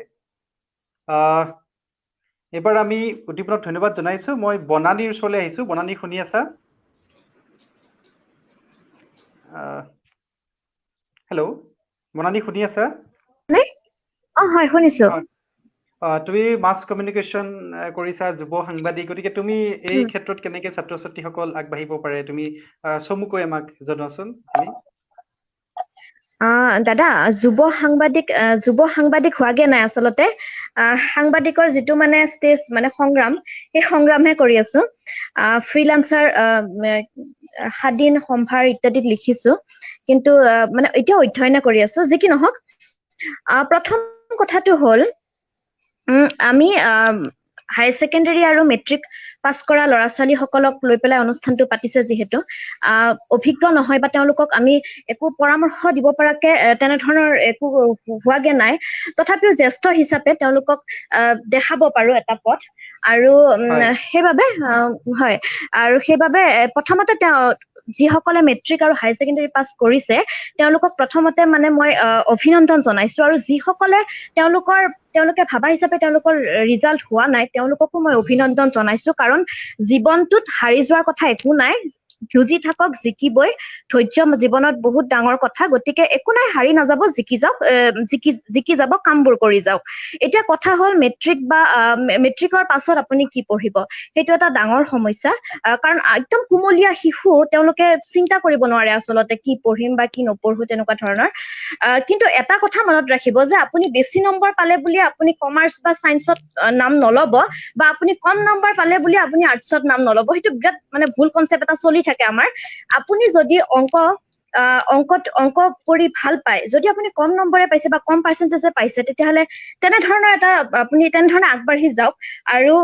এতিয়া মই হায়াৰ ছেকেণ্ডেৰীৰ পাছৰ কথাখিনি ক'ব বিচাৰিছো যিহেতু মোক ক'ব দিছে মাছ কমৰ কথা গতিকে মাছ কমৰ কথাটো হ'ল এনেকুৱা যে মাছ কম BA MA ডিপ্ল'মা ইত্যাদি কৰিব পাৰি লগতে ৰিচাৰ্চ ইত্যাদিও কৰিব পাৰি কিন্তু প্ৰথম কথাটো হৈছে মাছ কম কৰিবলৈ যাতে আমাৰ এটা সমস্যা আছে সমস্যাটো কেনেকুৱা মই যেতিয়া মাছ কম কৰিবলৈ গৈছিলো প্ৰথমতে মোৰ মাইণ্ডত মই এটা কথা লৈ গৈছিলো মোক যেতিয়া আমাৰ ভাইভাত আমাক সুধিছিলে ইণ্টাৰভিউত যে তুমি কিয় মাছ কম কৰিবলৈ আহিছা তেতিয়া মই চিধাই কৈছিলো যে মই টিভি সাংবাদিক হ'ব বিচাৰো এই কনচেপ্টটো আমাৰ মানে এইটো এটা একেবাৰে ভুল বুলি নকওঁ কিন্তু এটা মানে এইটো যে মানে আমি জনপ্ৰিয় হ'বলৈ বা টিভিৰ পৰ্দাত আমাৰ নিজৰ মুখখন দেখাবলৈ আমি যোৱাৰ নিচিনা এটা কনচেপ্ট এটা আমি লৈ যাওঁ এতিয়া সেইবাবে প্ৰথমতে আমি মাছ কম কৰিবলৈ যাওঁ কিন্তু মাছ কম এটা এনেকুৱা বহল পৰিসৰ যে অকল টিভিৰ পৰ্দাত বা অকল সাংবাদিকতাই মাছ কমটো সীমাবদ্ধ হৈ নাথাকে যদিও আমি ভাবো যে মাছ কম কৰিবলৈ অকল সাংবাদিক হ'বলৈহে যোৱা হয় তেনেকুৱা নহয় আচলতে তথাপিও এই ক্ষেত্ৰত আৰু এটা কথা আহি পৰে যেতিয়া নিজৰ ব্যক্তিগত অনুভৱৰ পৰা কৈছো যেতিয়া নিজে মাছ কম মানে ছচিয়লজিত মই BA কমপ্লিট কৰি যেতিয়া মই মাছ কম কৰিবলৈ যাব ওলাইছিলো তেতিয়া বহুতে কৈছিলে যে সাংবাদিক হ'বলৈ কোনো ধৰণৰ ডিপ্ল'মা বা তেনেকুৱা ধৰণৰ নালাগে সাংবাদিক হ'বলৈ মাছ কম নকৰাকেও সাংবাদিক হ'ব পাৰে এই ক্ষেত্ৰত পাৰ্থ চট্টোপাধ্যায় ছাৰে তেওঁৰ সাংবাদিকতা কিতাপখনত তেওঁ লিখিছে যে সাংবাদিকতাৰ পাঠ্যক্ৰমে শিক্ষাৰ্থীৰ মনক প্ৰথমৰ পৰা সাংবাদিক হোৱাৰ কাৰণে প্ৰস্তুত কৰে এতিয়া কথা হ'ল যে হয় আমি মানি লৈছো যে সাংবাদিক যিসকল পুৰণা সাংবাদিক আছিলে যিসকল আমাৰ সন্মানীয় তেওঁলোকে বহুতে মাছ কম নকৰাকে তেওঁলোকে খুব ভাল কাম কৰি আছে আমাৰ অসমৰ প্ৰেক্ষাপটত কৈছো বহুত ভাল কাম কৰি গৈছে কিন্তু আজিৰ তাৰিখত কথাটো এনেকুৱা হ'ল দাদা যে আজিৰ তাৰিখত অসমৰ প্ৰত্যেকখন ইউনিভাৰ্চিটি আৰু সাংবাদিকতাৰ মানে পাঠ্যক্ৰম দিয়া বহু কেইখন ইনষ্টিটিউট আছে গতিকে সেই ইনষ্টিটিউট কেইখনৰ পৰা হাজাৰ ল'ৰা ছোৱালী ওলাই আছে প্ৰত্যেকটো বছৰে গতিকে যিসকলে ভাবিছে যে মই অন্য পাঠ্যক্ৰম গ্ৰহণ কৰি সাংবাদিক হ'বলৈ মই সপোন দেখিছো কিন্তু সাংবাদিকতাৰ মই পাঠ্যক্ৰম গ্ৰহণ নকৰো মই অন্য পাঠ্যক্ৰম গ্ৰহণ কৰি হলেও মই বায়'ডাটা দিম বা পেপাৰত বা টিভি চেনেলত মই জইন কৰিম তেনেধৰণে বহুতে কৰ্মসংস্থাপন পাইছে যদিও আজিৰ তাৰিখত কিন্তু অলপ কঠিন কাৰণ এইকাৰণে কঠিন আজি যিহেতু হাজাৰ ল'ৰা ছোৱালীয়ে যিহেতু বছৰে সাংবাদিকতাৰ ডিগ্ৰী পাই আহিছে গতিকে যেতিয়া এটা আৰু আমাৰ অসমত পেপাৰে হওক বা নিউজ চেনেলে হওক সীমিত গতিকে সেই সীমিত নিউজ চেনেল বা সীমিত মিডিয়া হাউচ এটাত যেতিয়া সাংবাদিকতাৰ ডিগ্ৰীটো লৈ যাব তেতিয়া হয়তো চাকৰিটো পোৱাত সুবিধা হ'ব বা তেনেকুৱা ধৰণৰ আৰু অভিজ্ঞতাও লাগিব সাংবাদিক হ'বলৈ এটা সাংবাদিকতাৰ মন লাগিব সেইটো কথা কিন্তু সাংবাদিকতাৰ শিক্ষাটো বৰ্তমানৰ কাৰণে অতি গুৰুত্বপূৰ্ণ এটা কথা হৈ পৰিছে আৰু তাৰ লগতে মই প্ৰথমতে কৈছিলো যে আমাৰ এটা ভুল ধাৰণা আছে যে আমি টিভি সাংবাদিক হ'বলৈ যাব ইচ্ছা কৰো কিন্তু যেতিয়া আমি সাংবাদিকতা পাঠ্যক্ৰমটো আগবাঢ়ি গৈ থাকো আমি অধ্যয়ন কৰি থাকো তেতিয়া আমি যথেষ্টখিনি আমি পৰিসৰ গম পাওঁ যে মাছ কম অকল টিভি সাংবাদিক নহয় বহুত দীঘলীয়া এটা পৰিসৰ খুব ভাল লগা এটা পৰিসৰ তাৰ মাজত মই প্ৰথমতে ব্ৰডকাষ্টৰ কথাই কৈছো আপুনি মানে আমি ৰিপৰ্টাৰ হ'ব পাৰো ধৰক নিউজ ৰিডাৰ হ'ব পাৰো আমি স্ক্ৰিপ্ট ৰাইটাৰ হ'ব পাৰো, আমি ভইচ অভাৰ আৰ্টিষ্ট হ'ব পাৰো, লগতে প্ৰগ্ৰাম কণ্ট্ৰল ৰুমতো যথেষ্ট মানুহৰ প্ৰয়োজন হয়, আমি তাৰ মাজত থাকিব পাৰো। আৰু সেই গোটেই ধাৰণাটো আমি কিন্তু মাছকমৰ যদি এটা কোৰ্চ নকৰো তেতিয়াহ'লে কিন্তু সেই ধাৰণাটো আমি পাবলৈ অলপ অসুবিধা হয়। গতিকে সেইবাবে আজিৰ তাৰিখত মাছকমৰ কোৰ্চ কৰাটো অতি প্ৰয়োজনীয় হৈ পৰিছে। ঠিক একেদৰে ৰেডিঅ'ৰ কথা ক'ব পাৰো, ৰেডিঅ'ত অকল ঘোষক ঘোষিকা নাথাকে, ৰেডিঅ'ত গোটেই ৰেডিঅ' মানে প্ৰগ্ৰামবোৰ চলাবলৈ কণ্ট্ৰল ৰুমত বহুত মানুহৰ প্ৰয়োজন হয়। ঠিক একেদৰে ব্ৰডকাষ্টতো এডিটৰ এজন মানে যিসকলে এডিট কৰে ভিডিঅ'সমূহ, তেওঁলোকৰ ভূমিকাটো অতি গুৰুত্বপূৰ্ণ, তেওঁলোক নহলে ব্ৰডকাষ্ট নচলিব। গতিকে সেইসমূহ আমি মাছকম কৰিলে আমি সেইসমূহ জানিব পাৰো। ঠিক একেদৰে আমি পেপাৰৰ ক্ষেত্ৰতো একেদৰে সেনেকুৱা হয়, আমি ভাবো যে অকল যে মানে এজন ৰাইটাৰ মানে পেপাৰৰ এজন ৰিপৰ্টাৰৰে ভূমিকাখিনি সমাপ্ত হয়, তেনেকুৱা নহয়। পেপাৰৰো বহুত আছে, মেইন পেজৰ পৰা ফিচাৰ পেজৰ পৰা ইত্যাদি কৰি আপোনাৰ লেআউট ডিজাইনাৰ কৰা জনলৈকে। গতিকে বহুত বহুত ব্যাপক পৰিসৰ। আৰু তাতকে ডাঙৰ কথাটো হৈছে, এইখিনি কথা সকলোৱে জানেয়ে, তাতকে ডাঙৰ কথাটো হৈছে ফ্ৰীলান্স সাংবাদিক, যিহেতু মই নিজে কৰি আছো আৰু মই খুব প্ৰিয়। আপুনি বেলেগ মানে আপুনি বিভিন্ন ধৰণৰ কথা আপুনি ক'তো জড়িত নোহোৱাকৈ কোনো এখন নিৰ্দিষ্ট পেপাৰ বা নিৰ্দিষ্ট মিডিয়া হাউচত জড়িত নোহোৱাকৈ আপুনি বিভিন্নখন পেপাৰৰ লগত আপুনি জড়িত হৈ থাকিব পাৰে, বিভিন্ন কথা লিখিব পাৰে। সেইটো এটা খুব ভাল লগা এটা প্ৰফেশ্যন বুলি ক'ব পাৰো আজিৰ তাৰিখত। আৰু চবতকে ডাঙৰ কথা, আমি যেতিয়া মাছকম কৰিবলৈ যাওঁ তেতিয়া মই কৈছোৱে যে মাছকম কৰা বুলি ক'লে সকলো বুলি নকওঁ, প্ৰায়ভাগৰে এটাই মনত ধাৰণা থাকে যে আমি সাংবাদিক হ'বলৈ যাম। কিন্তু অকল সেইটোৱে নহয়, তাৰ উপৰিও আমি মাছকমত আমি আৰু এটা দিশ পাওঁ, সেইটো হৈছে জনসম্পৰ্ক, পাব্লিক ৰিলেশ্যন। আৰু আজিৰ তাৰিখত ৰাজনীতিয়ে হওক বা অৰ্থনীতিয়ে হওক বা যিকোনো ব্যক্তিগত প্ৰতিষ্ঠানেই হওক বা ব্যৱসায়ীয়ে হওক, পাব্লিক ৰিলেশ্যন থকাটো এটা অতি গুৰুত্বপূৰ্ণ কথা, জনসম্পৰ্ক থকাটো অতি গুৰুত্বপূৰ্ণ কথা। জনসম্পৰ্কটো হৈছে, মই থুলমূলকে বুজাই দিছো, জনসম্পৰ্কটো হৈছে এনেধৰণৰ এটা বস্তু, যিদৰে আমি জীয়াই থাকিবলৈ অন্ন বস্ত্ৰ বাসস্থান প্ৰয়োজন হয়, ঠিক সেইদৰে এটা অনুষ্ঠান জীয়াই থাকিবলৈ সেই অনুষ্ঠানটোৰ উদ্দেশ্যনো কি, সেই অনুষ্ঠানটোৰ ইতিবাচক দিশবোৰ জনতাৰ ওচৰত, কাৰণ আমি হৈছো সামাজিক প্ৰাণী, আমি সমাজৰ লগত জড়িত হৈ থাকো। গতিকে সেই সমাজত আমিনো কি ভাল কাম কৰি আছো বা আমি কি কৰিব বিচাৰিছো, আমি কি বাৰ্তা দিব বিচাৰিছো, সেইসমূহ লৈ যোৱা এটা মাধ্যম হৈছে জনসম্পৰ্ক, পাব্লিক ৰিলেশ্যন অফিচাৰ। হেল্ল', শুনিছেনে? হয়, শুনি আছো, কোৱা। হয়, পাব্লিক ৰিলেশ্যন অফিচাৰ। গতিকে সেই ধাৰণাটো প্ৰথমতে নাথাকে, কিন্তু যেতিয়া আমি মাছকমৰ পাঠ্যক্ৰমটো পাই যাওঁ তেতিয়া আমি গম পাওঁ। ঠিক একেদৰে উন্নত দেশসমূহত ইতিমধ্যে সেইটো চলিছে। এতিয়া আমাৰ দেশতো লাহে লাহে আৰম্ভ হৈছে যে এটা ৰাজনৈতিক দলৰো মানে পাব্লিক ৰিলেশ্যনৰ লগত জড়িত বহুত মানুহ থাকে, তেওঁলোকে কাম পায়।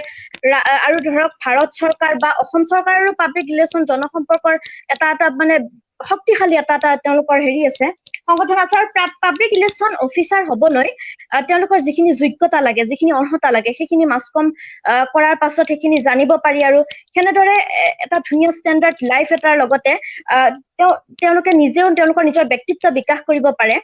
আৰু পাব্লিক ৰিলেশ্যন অফিচাৰৰ ক্ষেত্ৰত মই বনানীক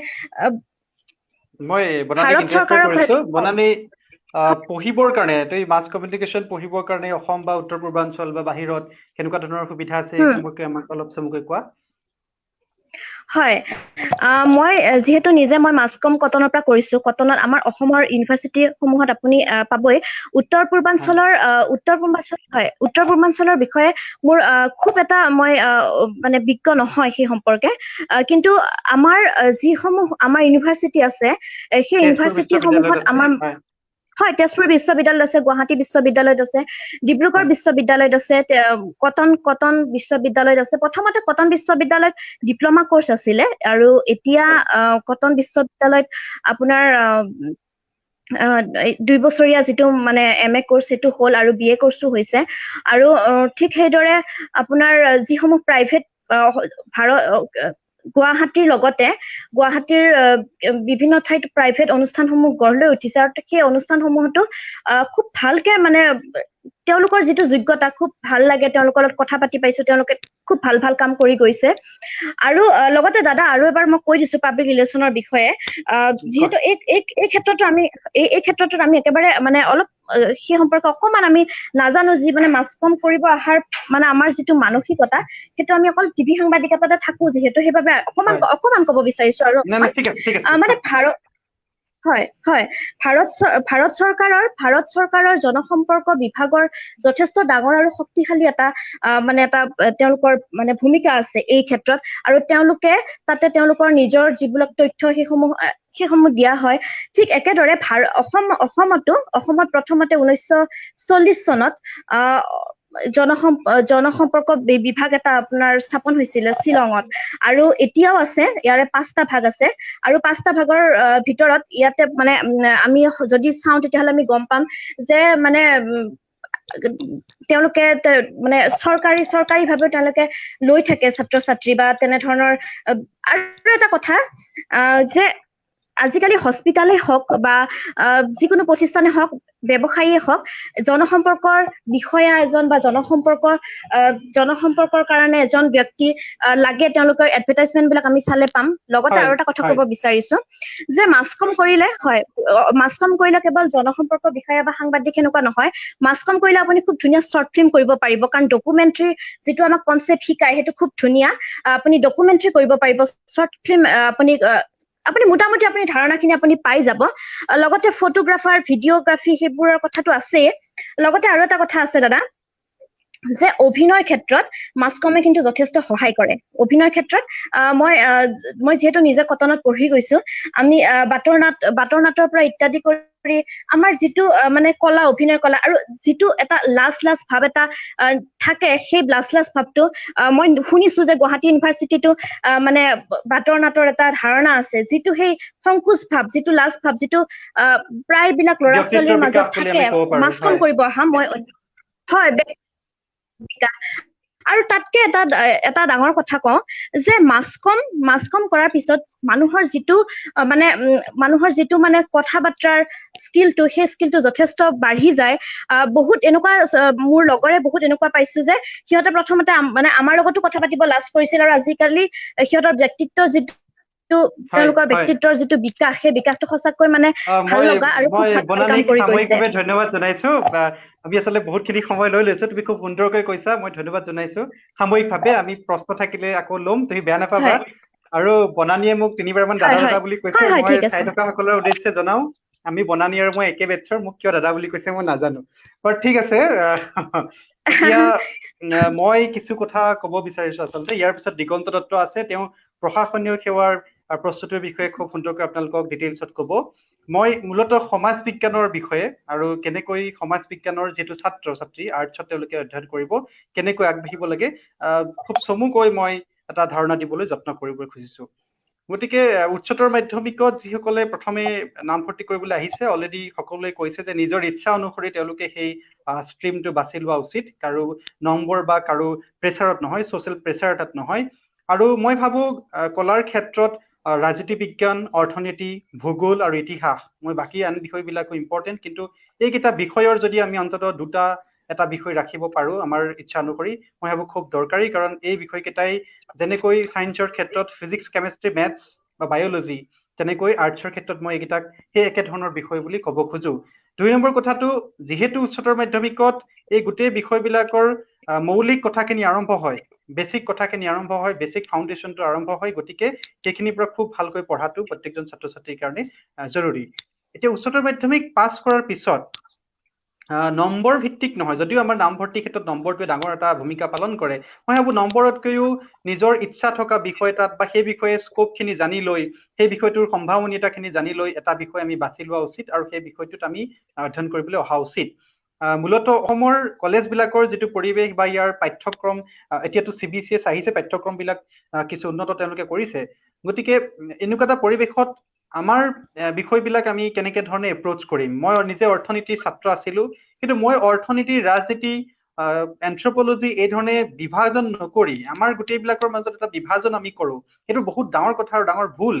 সমাজ বিজ্ঞানৰ যিটো মৌলিক আইডিয়া, তাৰ যিটো স্পিৰিট, সেই স্পিৰিটটোক মই ভাবো এনেকুৱা ধৰণৰ বিভাজন বিলাকে ভাঙি দিয়ে আমাৰ এনেকুৱা এটা কণ্ডিশ্যন আছে যে ছচিয়লজি মানুহ এজনে এন্থ্ৰপলজি মানুহজনৰ ফালে চাই হাঁহি এটাও নামাৰে এই যে ছ'চিয়েল ডিষ্টেন্সিংটো এইটো খুব ভয়ংকৰ কথা গতিকে বিষয়বিলাকৰ মাজত ছ'চিয়েল ডিষ্টেন্সিংটো আঁতৰাব লাগে সেইটোৰ মাজততো কৰোণা হোৱা নাই মই ভাবো সেইটো এটা ডাঙৰ কথা দ্বিতীয় কথাটো হ'ল বিষয় এটা আমি যেতিয়া পঢ়িছো মই নিজে ব্যক্তিগতভাৱে কটনত পঢ়ালৈকে সমাজ বিজ্ঞানৰ মোৰ বিশেষ ধাৰণাই নাছিল এইটো শুনিবলৈ বেয়া হলেও JNUত গৈ পেলাই মই দেখিছিলো যে এইটো কোনালৈ এইখিনি ক'ব হায়দৰাবাদ বিশ্ববিদ্যালয় দিল্লী বিশ্ববিদ্যালয় যাদৱপুৰ বিশ্ববিদ্যালয় কলিকতা বিশ্ববিদ্যালয় যিসমূহ ভাৰতবৰ্ষৰ ভাল ভাল বিশ্ববিদ্যালয় আছে তাত গৈ পেলাই আমি যেতিয়া ছ'চিয়েল চায়েন্সটোক আমি দেখিম যে তেওঁলোকৰ ছাবজেক্টটোৰ প্ৰতি বা ছ'চিয়েল চায়েন্স এণ্টায়াৰ ডিচিপ্লিনটোৰ প্ৰতি তেওঁলোকৰ ষ্ট্ৰীমটো এপ্ৰ'চটো সম্পূৰ্ণৰূপে বেলেগ গতিকে মই ভাবো আৰম্ভণিৰ পৰা এটা জীৱনমুখী সমাজমুখী এটা ধৰণেৰে মই ভাবো বিষয়টোত সোমোৱা উচিত যে ছ'চিয়েল চায়েন্সৰ থিয়ৰী এটাৰো একটা কোনোবা এবষ্ট্ৰেক্ট আমি যেতিয়া থিয়ৰাইজেশ্যন এটা কৰো আমি এবষ্ট্ৰেক্ট কিছুমান ক'লা ক'লা আখৰ এনেকুৱা ধৰণে পঢ়ো যিবিলাকৰ কোনো বাস্তৱ ভেটি নাই আমাৰ জীৱনৰ লগত মোৰ জীৱনৰ লগত একো সম্পৰ্ক নাই যিবিলাকত কোনো সংগীত নাই কবিতা নাই মই ভাবো সেইখিনি কৰাতকৈ ছ'চিয়েল চায়েন্সৰ থিয়ৰীৰ যিটো মিউজিক ইয়াৰ যিটো সংগীত ইয়াৰ যিটো কবিতা সেইটো সেই ৰিডমটো বুজিবলৈ আমি যত্ন কৰা উচিত আৰু সেইটো আমি বুজিব পাৰিছিলো মাষ্টাৰ ডিগ্ৰী সময়ছোৱাত কিয় কাৰণ আমাক সেই ধৰণে বস্তুটো পঢ়োৱা হৈছিল বা ব্যক্তিগতভাৱে আমি তেনেকৈ এপ্ৰ'চ কৰিবলৈ শিকিছিলো গতিকে বস্তু এটাক এবষ্ট্ৰেক্ট কিবা থিয়ৰাইজেশ্যন বুলি ভাবি থকাতকে যেতিয়া আমি সমাজমুখী জীৱনমুখী ধৰণে তাক অধ্যয়ন কৰিম আমি যেতিয়া সেই থিয়ৰীটোক ব্যক্তিগতভাৱে নিজৰ জীৱনত আমি প্ৰয়োগ কৰিবলৈ শিকিম চাৰিওফালৰ পৃথিৱীখনত যেতিয়া আমি থিয়ৰীটো বিচাৰি ফুৰিম আমি যেতিয়া ৰবাৰ্ট ফ্ৰষ্টৰ কবিতা এটাত এটা থিয়ৰী বিচাৰি পাম আমি যেতিয়া ৰবাৰ্ট ফ্ৰষ্টৰ ৰোড নট টেকেনত অপৰচুনিটি কষ্ট বিচাৰি পাম গতিকে ৱাল্ট হুইটমেনৰ কবিতা এটাত যেতিয়া আমি ছ'চিয়েল থিয়ৰী এটা বিচাৰি পাম এই যেতিয়া আমি নৱকান্ত বৰুৱাৰ কবিতা এটাত আমি ছ'চিয়েল থিয়ৰী এটা বিচাৰি পাম মই ভাবো এইখিনিয়ে থিয়ৰীবিলাকক এটা অনন্য মাত্ৰা দিয়ে আৰু প্ৰকৃতাৰ্থত মই মোৰ JNUৰ অভিজ্ঞতাৰ পৰা কৈছো যে থিয়ৰী আচলতে তেনেকৈহে পঢ়িব লাগে বা সমাজ বিজ্ঞানক তেনেকৈহে এপ্ৰ'চ কৰিব লাগে কেৱল মাত্ৰ for the sake of marks আৰু পঢ়াৰ স্বাৰ্থত মই ভাবো বিষয় এটা লোৱা উচিত নহয় দুৰ্ভাগ্যজনক আমাৰ ইয়াত সেই ধৰণে থিয়ৰী পঢ়োৱা আৰু থিয়ৰী পঢ়া মানুহৰ সংখ্যা সীমিত মই ছাত্ৰ ছাত্ৰীসকলক যিসকলে নতুনকৈ আৰ্টছত ল'ব মই অনুৰোধ জনাও economics political science social science sociology যিয়ে নপঢ়া কিয় হায়াৰ ষ্টাডিজত গৈ পেলাই গোটেই বস্তুখিনি একে ধৰণৰ হ'ব পলিটিকেল চায়েন্সৰ মানুহ এজনেও যিখিনি থিংকাৰ পঢ়িব লাগে ছ'চিয়লজিও পঢ়িব লাগে গতিকে সেই ইণ্টাৰডিচিপ্লিনাৰী এপ্ৰ'চটো পৰৱৰ্তী সময়ত আহি যায় আৰু প্ৰকৃত জ্ঞান সেইটোহে প্ৰদান কৰে কিন্তু তাৰ লগে লগে এইটো বিষয় গুৰুত্বপূৰ্ণ যে দিল্লী বিশ্ববিদ্যালয়ত আণ্ডাৰ গ্ৰেজুৱেট লেভেলত স্নাতক লেভেলত তেওঁলোকে মূল কিতাপবিলাক অধ্যয়ন কৰে যদি এৰিষ্টটল পঢ়িছে তেওঁলোকে এৰিষ্টটলৰ মূল কিতাপখন পঢ়ে আমি যেনেকৈ পাণবজাৰত কোনোবা বৰা শইকীয়া কোনোবা কাপুৰে লিখা এখন ৰেফাৰেঞ্চ বুক বিচাৰি ফুৰো তেওঁলোকে নিবিচাৰে সেই কথাখিনিৰ কাৰণে কি হয় তেওঁলোকৰ অৰিয়েণ্টেশ্যনটো তেওঁলোকৰ গোটেই ছ'চিয়েল চায়েন্স পঢ়াৰ পাৰ্চপেক্টিভটো গ্ৰেজুৱেশ্যন লেভেলৰ পৰা বেলেগ ধৰণে ডেভেলপ হয় যিটো সময়ত আমি খুব ইজি বা মাৰ্কছৰ কাৰণে বা আমি সহজ এটা উপায় বিচাৰি আমি অৰিজিনেল কিতাপবিলাক নুচোঁ আৰু আমাৰ শিক্ষকসকলে চুবলৈও নকয় মই ভাবো এইটো এটা এপ্ৰ'চ আমি অকণমান সলাব লাগে আমি পৰাপক্ষত অৰিজিনেলবিলাক এটলিষ্ট তাৰ ইন্ট্ৰডাকশ্যনটো এনেকুৱা বহুত কিতাপ আমি পঢ়িছিলো যিবিলাকৰ অকল ইন্ট্ৰডাকশ্যনটোহে আমি পঢ়িছিলো আৰু ইন্ট্ৰডাকশ্যনটোৱে ইমান দীঘল আৰু ইমান সুন্দৰ হয় যে তেওঁলোকৰ মেইন আৰ্গুমেণ্টখিনি আমি জানিব পাৰো আৰু মই অনুৰোধ জনাওঁ আপোনালোকে যি বিষয় পঢ়ক আজিকালিতো আপোনালোকক কিবা কিবি স্কলাৰশ্বিপো দিব গ্ৰেজুৱেশ্যনতো বহুত ভাল ভাল পইচা পাতিও দিব অন্ততঃ বেছিক যিবিলাক কিতাপ যিখিনি মূল কিতাপ পঢ়িছে কোনোবাই যদি ইকনমিক্স পঢ়িছে কেইনছৰ কিতাপ এখন অন্ততঃ আপোনালোকে অৰ্ডাৰ কৰক কিতাপখন চুই চাওক কি আছে অলপ পঢ়িবলৈ যত্ন কৰক সোমাবলৈ যত্ন কৰক মই ভাবো সেইখিনিয়ে ছ'চিয়েল চায়েন্সটোৰ ক্ষেত্ৰত আপোনালোকক নতুন এটা ডাইমেনশ্যন দিব আৰু এটা কথা কি হয় বাহিৰৰ বিশ্ববিদ্যালয়সমূহত যেতিয়া আমি এন্ট্ৰেন্সৰ কাৰণে যাম তেনেকুৱা সময়খিনিত এতিয়াতো অবজেক্টিভ টাইপ এনচাৰ ৰাইটিংটো যিটো নাই ছাবজেক্টিভ টাইপ নাই অবজেক্টিভ টাইপ এপ্ৰ'চ এটা সকলোতে আহিছে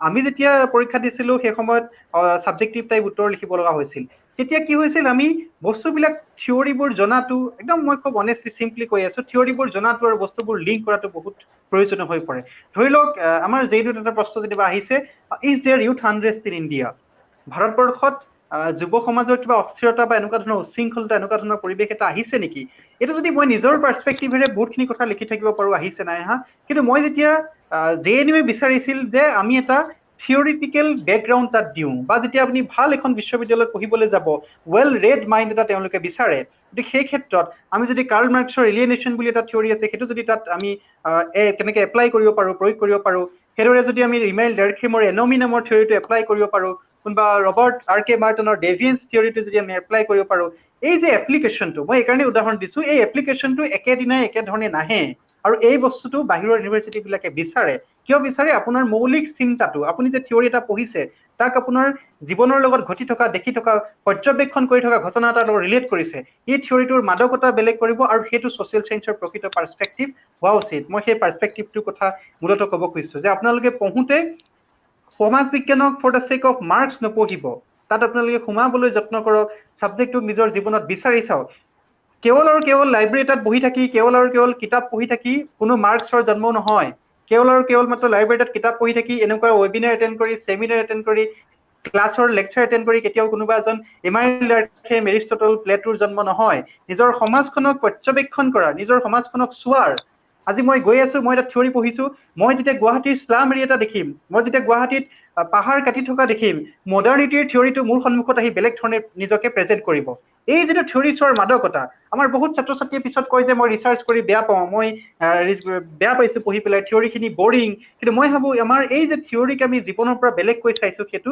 আচলতে আমাৰ কাৰণে বাধা হৈছে আৰু মই অনুৰোধ জনাইছো আপোনালোকে যিদিনাই ছ'চিয়েল চায়েন্সৰ এই বস্তুখিনি এনেকে ধৰণে চাবলৈ শিকিব জীৱনমুখী সমাজমুখী দৃষ্টিভংগী এটা যেতিয়া ল'ব আপোনাৰ চাৰিকাষৰ সমাজখনক যেতিয়া আপুনি ষ্টাডি কৰি থাকিব দেখিব যে আপুনি ষ্টাডি কৰি থকা কেপিটেলিজমৰ থিয়ৰিটো ক'ৰবাত এপ্লাই হৈছে আপুনি ষ্টাডি কৰি থকা ৰিলিজিয়নৰ থিয়ৰিটো ক'ৰবাত আপোনাৰ নামঘৰত এপ্লাই হৈ গৈছে এই গোটেইবিলাকৰ যোগেদি এটা পেটাৰ্ণ এটা আহি পৰিব এটা পেটাৰ্ণ আপোনাৰ চকুৰ সন্মুখত আহিব কোনে জানে আপুনি যিটো পেটাৰ্ণ দেখিছে সেইটো এটা খুব পাঠ বিশেষ ৰিচাৰ্চ হ'ব পাৰে বা কণ্ট্ৰিবিউশ্যন হ'ব পাৰে গতিকে চিন্তা কৰিবলৈ ভাবিবলৈ মূলত মই ভাবো আমি যিটো আৰম্ভ কৰিবলগীয়া যাত্ৰা এই সময়খিনিৰ পৰাই আৰম্ভ কৰিব লাগিব আৰু মই এইটোৱেই ক'লো যে যিসকলৰ ভৱিষ্যতে ভালকৈ ছ'চিয়েল চায়েন্স পঢ়িবলৈ মন আছে পৃথিৱীৰ বেলেগ বেলেগ বিশ্ববিদ্যালয় বা ভাৰতবৰ্ষৰ আপোনালোকে পঢ়িবলৈ আৰম্ভ কৰক আৰু মষ্ট ইম্পৰ্টেণ্টলি আপোনালোকে অবজাৰ্ভ কৰিবলৈ জীয়াই থাকিবলৈ আৰম্ভ কৰক আইচলেট হৈ ক'ৰবাত লাইব্ৰেৰীত বহি থাকিও লাভ নাই ঘণ্টা বাই ঘণ্টা আপোনালোকে বাহিৰলৈ ওলাওক মানুহৰ লগত ডিল কৰিবলৈ শিকক সমাজখনক নিৰীক্ষণ কৰক ৰাজনীতি অৰ্থনীতি সমাজ নীতিত কি হৈ আছে আপোনালোকে খুব সূক্ষ্মভাৱে চাবলৈ শিকক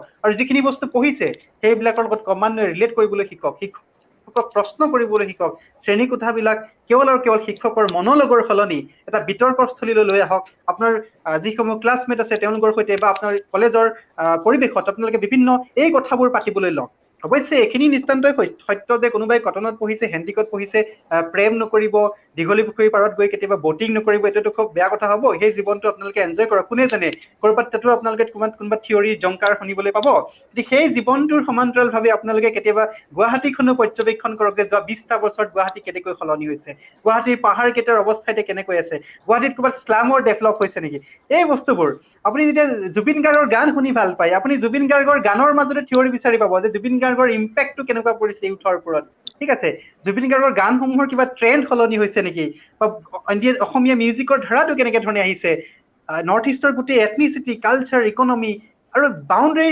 নিজকে এটা বাউণ্ড নাৰাখিব যে মই ইকনমিক্স পঢ়িছো অভাৰঅল যেতিয়া ইণ্টাৰডিচিপ্লিনাৰী এটা এপ্ৰ'চ আহিব আমাৰ কথাটো হৈছে কি আমাৰ ইংলিছৰ জনে অসমীয়াক নামাতে কিয় আৰে ভাই মই ইংলিছৰ প্ৰফেচাৰ মই অসমীয়াজনক কিয় মাতিম এইটোৱে মূৰ্খামি আমাৰ এই গুৱাহাটী মই এতিয়া ক'লে বেয়া পাব কিছুমানে গুৱাহাটী ইউনিভাৰ্চিটি আজি 2 বছৰমান আগত এখন চাৰ্কুলাৰ উলিয়াইছিল যে পলিটিকেল চায়েন্সত MA কৰা মানুহে গৈ পেলাই ছাপ'জ ইকনমিক্সত ৰিচাৰ্চ কৰিব নোৱাৰে নিজৰ ছাবজেক্টতে ৰিচাৰ্চ কৰিব লাগিব এই ধৰণৰ ফিউডেল আৰু কিছুমান অদৰকাৰী চিন্তাই বিশ্ববিদ্যালয়বোৰ কোনে দিয়ে কেনেকৈ আহে মই নাজানো কিন্তু মই যিটো দেখিছো আপুনি বিভিন্ন আজি মই ছ'চিয়লজিৰ ষ্টুডেণ্ট মই গৈ মিডিয়া ষ্টাডিজত ৰিচাৰ্চ কৰিব পাৰোঁ JNUত মই যদি পাৰোঁ মই ফিজিক্সৰ এখন পেপাৰ লৈ ল'ব পাৰোঁ ক্ষেত্ৰত মোৰ কোনো বাধা নাই এই যিটো পৰিৱেশ বিশ্ববিদ্যালয়সমূহৰ বা হায়াৰ ষ্টাডিজৰ বা কলেজবিলাকৰ দিল্লী বিশ্ববিদ্যালয়ত যিটো আছে মই নাজানো আপোনালোকেও ক্ৰমান্বয়ে ইয়াত প্ৰেক্টিচ কৰিবলৈ লওক আৰু নিজৰ ক্লাছৰুমবোৰক তেনেকুৱা ধৰণৰ এটা অৱস্থালৈ তেওঁলোকে পৰ্যবেক্ষিত কৰক বাহিৰৰ যিবিলাক চিলেবাছ আছে পাঠ্যক্ৰম আছে প্ৰশ্ন উত্তৰ আছে বা আজিকালি অনলাইন মেটেৰিয়েল এভেইলেবল আছে বিভিন্ন আলোচনা চক্ৰ ইউটিউব ভিডিঅ'জ আপোনালোকে পাব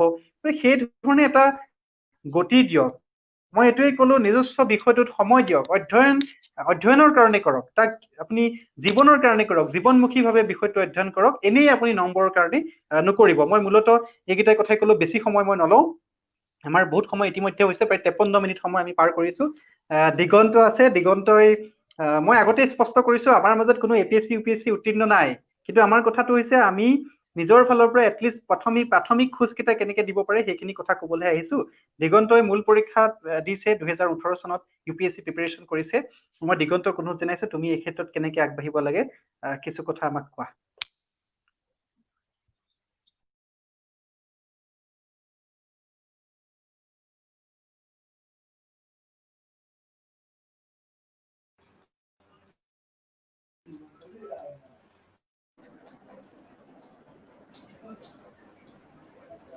শুনা পাইছা? হেল্ল',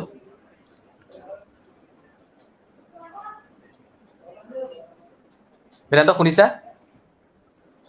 শুনিছো, কোৱা কোৱা কোৱা। গুঞ্জন শুনা পাইছনে? দিগন্ত শুনি আছো, কোৱা।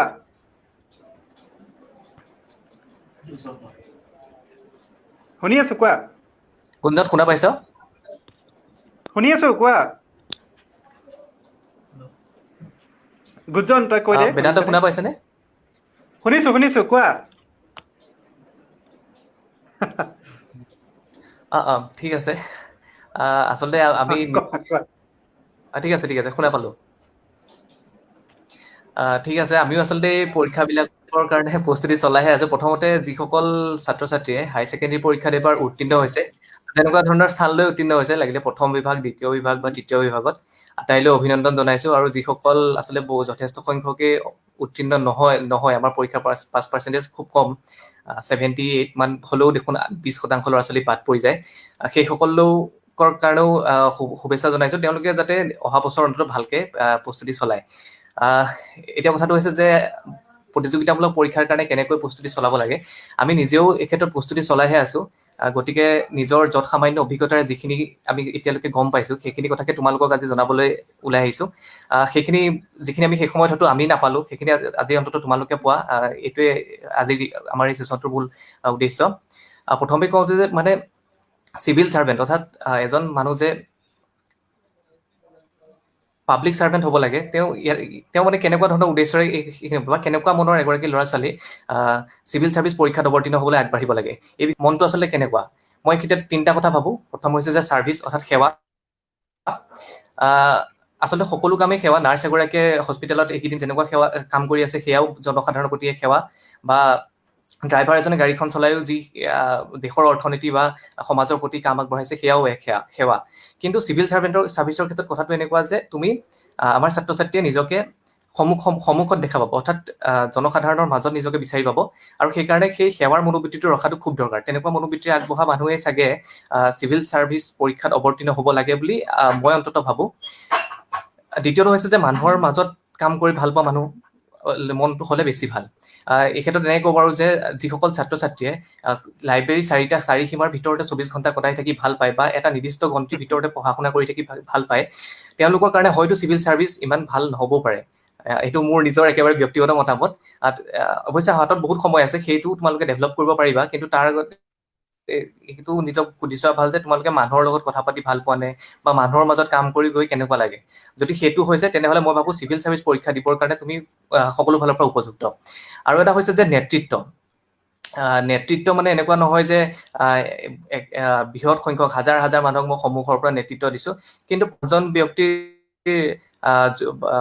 সন্মুখতো যদি কথা কয় মই কিবা এটা বুজাব পাৰিছো, বা তেওঁলোকক কিবা এটা কামৰ বাবে আগ্ৰহী কৰি তুলিব পাৰিছো, তেনেহ'লে সেইটোও চাগে এটা নেতৃত্ব দিয়াৰ গুণ হ'ব। আৰু তোমালোকে যিসকল ছাত্ৰ ছাত্ৰীয়ে চাই আছা, তেওঁলোকে হয়তো গম পাইছে যে এই কৰোণা ভাইৰাছ মহামাৰীৰ সময়ত যিসকল আমাক নেতৃত্ব দি আছে চিভিল চাৰ্ভেণ্টসকল, অৰ্থাৎ প্ৰশাসনিক বিষয়াসকল, তেওঁলোকৰ সেই নেতৃত্ব দিয়া গুণটো খুব দৰকাৰী। যাতে মানুহক তেওঁলোকে বুজাব পাৰে কৰোণা ভাইৰাছ কি, মানুহক তেওঁলোকে ডক্তৰসকলক তেওঁলোকে সুকলমে নিজৰ কাম কৰাত সুবিধা কৰি দিব পাৰে। গতিকে এই নেতৃত্বৰ বিকাশটো খুব দৰকাৰ। গতিকে এই যে মই ক'লো সেৱা, মানুহৰ মাজত কাম কৰা আৰু নেতৃত্ব, এই 3টা বিকাশ কৰাৰ যদি আমাৰ মাজত নাই বুলি ভাবো, আচলতে হায়াৰ ছেকেণ্ডেৰী পৰ্যায়ত নাথাকেই, তেতিয়াহ'লে অহা 3 বছৰ তোমালোকৰ কাৰণে সোণালী সুযোগ বুলি ক'ব পাৰো। অৰ্থাৎ এই 3 বছৰ তোমালোকে নিজকে ইমান ধুনীয়াকৈ গঢ়িব পাৰিবা যে চিভিল চাৰ্ভেণ্ট, ইয়াৰ যিটো চাৰ্ভেণ্ট শব্দ অৰ্থাৎ সেৱা বুলি যিটো কওঁ, সেই সেৱা শব্দটোৰ কাৰণে নিজকে উপযুক্ত কৰি তুলিব পাৰিবা।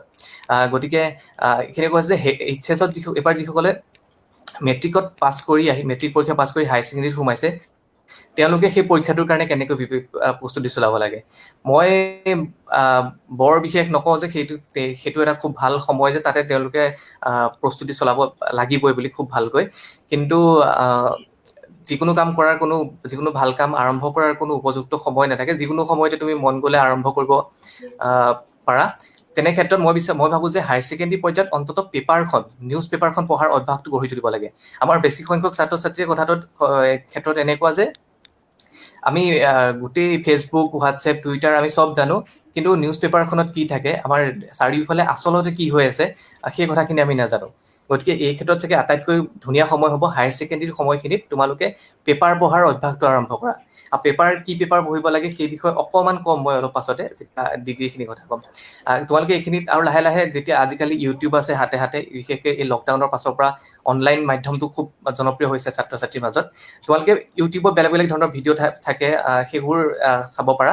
হায়াৰ ছেকেণ্ডেৰী সময়খিনি মোৰ মতে প্ৰধানকৈ পঢ়াৰ গুৰুত্ব, নিজৰ চিলেবাছৰ কথাত গুৰুত্ব দি পেপাৰ পঢ়া বা চিভিল ছাৰ্ভিচনো কি হয় এই বিষয়ে জানিবলৈ অলপ অলপ চেষ্টা কৰি থকা ভাল। এতিয়া আহিল ডিগ্ৰীৰ সময়খিনি। আচলতে এইখিনিয়ে চাগে আটাইতকৈ খুব ধুনীয়া সময় আমাৰ জীৱনৰো, যে সেইখিনি সময়তে আমি নিজকে তিল তিলকৈ গঢ়িব পাৰোঁ। এনেকুৱা নহয় যে সেইখিনি সময়ত অকল পঢ়িয়ে থাকিম বা সেইখিনি সময়ত কোনোবা এটা লাইব্ৰেৰীৰ ভিতৰতে সোমাই থাকিম বা ক্লাছ কৰিব যাম, ক্লাছৰ পৰা ঘূৰি আহিম। কিন্তু তেনেকুৱা নহয়, আমি বেলেগ বেলেগ ক্ষেত্ৰত বিভিন্ন কাম কৰিব পাৰোঁ। এখন মানে বৃহৎ পৃথিৱী, আমাৰ ধুনীয়া পৃথিৱী এখন আমাৰ সন্মুখলৈ ডিগ্ৰীৰ এই সময়ছোৱাই আনি দিয়ে। গতিকে এই সময়খিনি আমাৰ হায়াৰ ছেকেণ্ডেৰী ছাত্ৰ ছাত্ৰীসকলে তিল তিলকৈ উপভোগ কৰা জৰুৰী বুলি মই ভাবোঁ। এতিয়া আহিল চিভিল ছাৰ্ভিচৰ কথা, কেনেকৈ প্ৰিপেৰেশ্যন চলাব লাগে।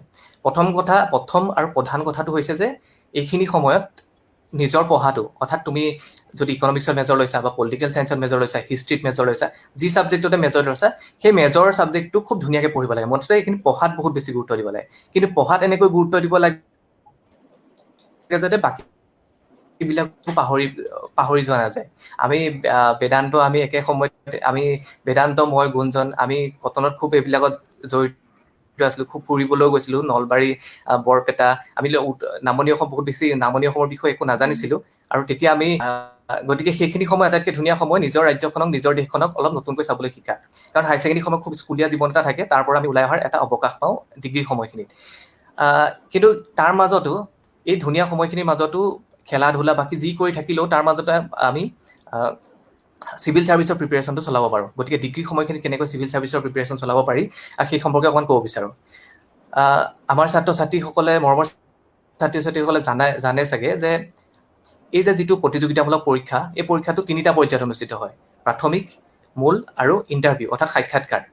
মই APSC UPSC বুলি ভাগ কৰি কোৱা নাই, কাৰণ APSC আৰু UPSC বৰ্তমান চিলেবাছ প্ৰায় একেই হ'বলৈ গৈ আছে আৰু তেনেকুৱাই হোৱাটোৱে সকলোৱে বিচাৰি আছে আৰু সেইটোৱে হ'বগৈ। গতিকে মই চিভিল ছাৰ্ভিচ এক্সাম বুলি গোটেই কথাখিনি একেলগে ক'বলৈ লৈছোঁ। তাৰে যিটো মূল আৰু ইণ্টাৰভিউ থাকে, অৰ্থাৎ সাক্ষাৎকাৰ থাকে, সেইখিনি সময়ত চাগে সেইখিনিৰ কাৰণে প্ৰস্তুতি চলোৱাৰ আটাইতকৈ ধুনীয়া সময় হৈছে ডিগ্ৰীৰ সময়খিনি। কেনেকৈ প্ৰস্তুতি চলাব পাৰি, তোমালোকে এটা কথা মন কৰিবা যে যিসকলে অকণমান খবৰ ৰাখিছা বা যিসকলে নতুনকৈ ভাবিছা যে চিভিল ছাৰ্ভিচ দিম, তেওঁলোকে অকণমান খবৰ কৰিলে গম পাবা যে চিভিল ছাৰ্ভিচৰ যিটো চিলেবাছ, এটা চিভিল ছাৰ্ভিচ পৰীক্ষাতে APSC বা UPSC তোমাৰ পৰা যিটো বিচাৰে, তাৰ 80% হৈছে জেনেৰেল ষ্টাডিজ, অৰ্থাৎ ভিন ভিন বিষয়ৰ ওপৰত সম্যক কিছুমান থুলমূল ধাৰণা এটা লাগে। অৰ্থাৎ তুমি যদি পলিটিকেল চায়েন্সৰ ছাত্ৰ, তেনেহ'লে তুমি অকল পলিটিকেল চায়েন্সৰ কথা জানিলেই নহ'ব, ভাৰতৰ অৰ্থনীতিৰ কথাও জানিব লাগিব, সংস্কৃতিৰ কথাও জানিব লাগিব, ইতিহাসৰ কথাও জানিব লাগিব। গতিকে বা ক্লাছ 9-10ৰ যিটো বিজ্ঞান আছে, সাধাৰণ বিজ্ঞান, সাধাৰণ গণিত, সেইবিলাকৰো থুলমূল ধাৰণা এটা থাকিব লাগিব। গতিকে এইখিনি সময়ত তোমালোকে যিহেতু সময় পাবা, গতিকে এই 3টা বছৰত সেই কথাখিনি গুৰুত্ব দিব পৰা যায়। সেই 80% যে ক'লো জেনেৰেল ষ্টাডিজ, অৰ্থাৎ সাধাৰণ বিষয়সমূহে সামৰি লয়। গতিকে সেই জেনেৰেল ষ্টাডিজৰ প্ৰস্তুতি চলোৱাৰ এইটোৱে আটাইতকৈ ধুনীয়া সময়। তোমালোকৰ মাজত ছেমিষ্টাৰৰ প্ৰেছাৰ থাকিব, ইউনিট টেষ্টৰ প্ৰেছাৰ থাকিব, কিন্তু এইবিলাকৰ মাজতো সময় উলিয়াই তোমালোকে প্ৰথম NCERT কিতাপেৰে যদি আৰম্ভ কৰা, তোমালোকে খুব ধুনীয়া এখন মানে পৃথিৱী তোমাৰ সন্মুখত থিয় হ'বহি। তাৰ কাৰণে কি কৰিব পাৰা, জেনেৰেল ষ্টাডিজৰ কাৰণে প্ৰথম কথাটো হৈছে, প্ৰথম আৰু আটাইতকৈ গুৰুত্বপূৰ্ণ কথাটোৱে হৈছে, আকৌ কওঁ, সেইটো হৈছে নিউজ পেপাৰ ৰিডিং, অৰ্থাৎ নিউজ পেপাৰ পঢ়িবই লাগিব। গতিকে প্ৰথম 3টা কাৰণেই হয়তো হ'ব চাগে নিউজ পেপাৰ। গতিকে নিউজ পেপাৰ পঢ়াটো খুব জৰুৰী। কিন্তু নিউজ পেপাৰ কি পঢ়িবা, এইখিনিতো এটা ডাঙৰ প্ৰশ্ন আহি পৰে। আমাৰ কিছুমান ষ্টেণ্ডাৰ্ড নিউজ পেপাৰ আছে, সকলো পঢ়ি হয়তো সিমান লাভ নহ'ব পাৰে, কিন্তু দি ইণ্ডিয়ান এক্সপ্ৰেছ বা দি হিন্দু, তেনেকুৱা 2খন ৰাষ্ট্ৰীয় দৈনিক পেপাৰ, যিকেইখন পেপাৰ পঢ়িলে আমি থুলমূল বহুতখিনি যিখিনি আটাইতকৈ প্ৰয়োজনীয় বিষয়, দেশ দুনীয়াত ঘটি থকা যিখিনি সঁচাকৈ আমি জানিব লাগে এজ এ চিভিল ছাৰ্ভেণ্ট, বা সেইখিনি কথা আমি সেই পেপাৰ 2খনত পাম। সেই 2খন পঢ়িব পাৰা। তাৰ লগতে আছাম ট্ৰিবিউন কাকতখন মই খুব ডাঠকৈ পৰামৰ্শ দিওঁ। এইকাৰণে যে আছাম ট্ৰিবিউন কাকতখনৰ ইংৰাজীৰ যিটো ভাষা ব্যৱহাৰ সেইটোৱে তোমালোকক খুব এটা ষ্টেণ্ডাৰ্ড ভাষা আৰু সেইটোৱে তোমালোকক খুব সহায় কৰিব আনকি ডিগ্ৰীৰ উত্তৰ লিখাটো সেই আছাম ট্ৰিবিউন কাকতৰ ইংৰাজী ভাষাটোৱে সহায় কৰিব পাৰে বাকী অসম বা উত্তৰ পূবৰ বিষয়ে সম্যক ধাৰণা লাভ কৰিবলৈ আছাম ট্ৰিবিউন কাকতখন মই খুব জৰুৰী বুলি ভাবোঁ এইখিনিতে এটা কথা আমি বুলি কওঁ আমি নিজে কিন্তু নাগালেণ্ড বা মণিপুৰ মিজোৰাম অৰুণাচল প্ৰদেশ এইবিলাকৰ বিষয়ে খুব বিশেষ একো নাজানো আমি একদম আনকি আমি অসমৰ কথাই বেছি নাজানো মই কৈছোঁ যে আমি উজনি অসমৰ মানুহে উজনি অসমৰ কথা জানো নামনি অসমৰ মানুহে নামনি অসমৰ কথা জানো কিন্তু উজনি অসমত যে এনেকুৱা আছে নামনি অসমত যে এনেকুৱা আছে আমি নিজে নাজানো অসমখনত কিমান কি আছে উত্তৰ পূবৰ কথাটো বাদেই দিলোঁ তো এইখিনি ক্ষেত্ৰত তোমালোকে যেতিয়া নেশ্যনেল ডেইলিখন পঢ়িবা দা হিন্দু পঢ়িবা তাৰ সমান্তৰালকৈ মই ভাবোঁ তোমালোকে আছাম ট্ৰিবিউন কাকতখন পঢ়াটো খুব জৰুৰী আছাম ট্ৰিবিউন পঢ়া কাৰণ তাতে এটা পেজ আছে দি নৰ্থ ইষ্ট বুলি এটা পেজ আছে তাতে উত্তৰ পূবৰ যিবিলাক পলিটিকেল বা বিশেষকৈ ৰাজনৈতিক ঘটনাবিলাকত বহুত গুৰুত্ব দিয়ে ৰাজনৈতিক আৰু কালচাৰেল এছপেক্টবিলাকক বহুত বেছি গুৰুত্ব দিয়ে আৰু বিশেষকৈ উত্তৰ পূবৰ পৰিৱেশৰ ওপৰত গতিকে মই বিচাৰোঁ তোমালোকে আছাম ট্ৰিবিউন কাকতখন প্ৰথমে যদি হিন্দু নপঢ়া ইণ্ডিয়ান এক্সপ্ৰেছ নপঢ়া কিন্তু আছাম ট্ৰিবিউন কাকতখন লাহে লাহে পঢ়িবলৈ আৰম্ভ কৰা সাংঘাতিক সহায়ক হ'ব এইটো ক'বই লাগিব পেপাৰ পঢ়াৰ ক্ষেত্ৰত আকৌ এটা সৰু কথা কৈ থওঁ পেপাৰত অকণমান সময় লৈছোঁ কাৰণ মই শেহতীয়াকৈ বুজি পোৱা কথা এইটোৱে যে পেপাৰখন খুব জৰুৰী পেপাৰ পঢ়িবলৈ হ'লে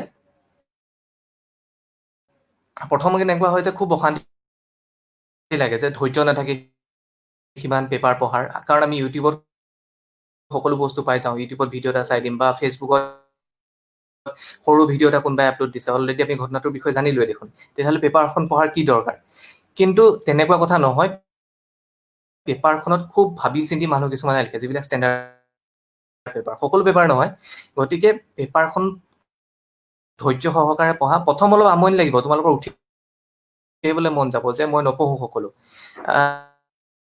কিন্তু লাহে লাহে এমাহ দুমাহ যেতিয়া পঢ়া আৰম্ভ কৰিবা তেতিয়া এনেকুৱা লাগিব যে পেপাৰখন নহ'লে তোমাৰ অশান্তি লাগিব দিনটো গতিকে পেপাৰ হাইলি ৰিকমেণ্ড কৰিব বিচাৰোঁ তোমালোকক চিভিল চাৰ্ভেণ্ট এছপাইৰেঞ্চৰ কাৰণে ঠিক আছে ইয়াৰ পিছত পেপাৰৰ পিছতে আহিব NCERT কিতাপ NCERT কিতাপকেইখন থুলমূলকৈ ডিগ্ৰী সময়খিনিত পঢ়াটোৱে চাগে আটাইতকৈ ধুনীয়া কাম তোমালোকে NCERT হিষ্ট্ৰী জিঅ'গ্ৰাফী পলিটি এইকেইখন লাহে লাহে পঢ়া আৰম্ভ কৰি দিয়া তাৰে যিবিলাক নোট বনাব নালাগে কিন্তু লাহে লাহে যদি পঢ়া আৰম্ভ কৰি দিয়ে তেতিয়া গম পাবা যে চিভিল চাৰ্ভেণ্ট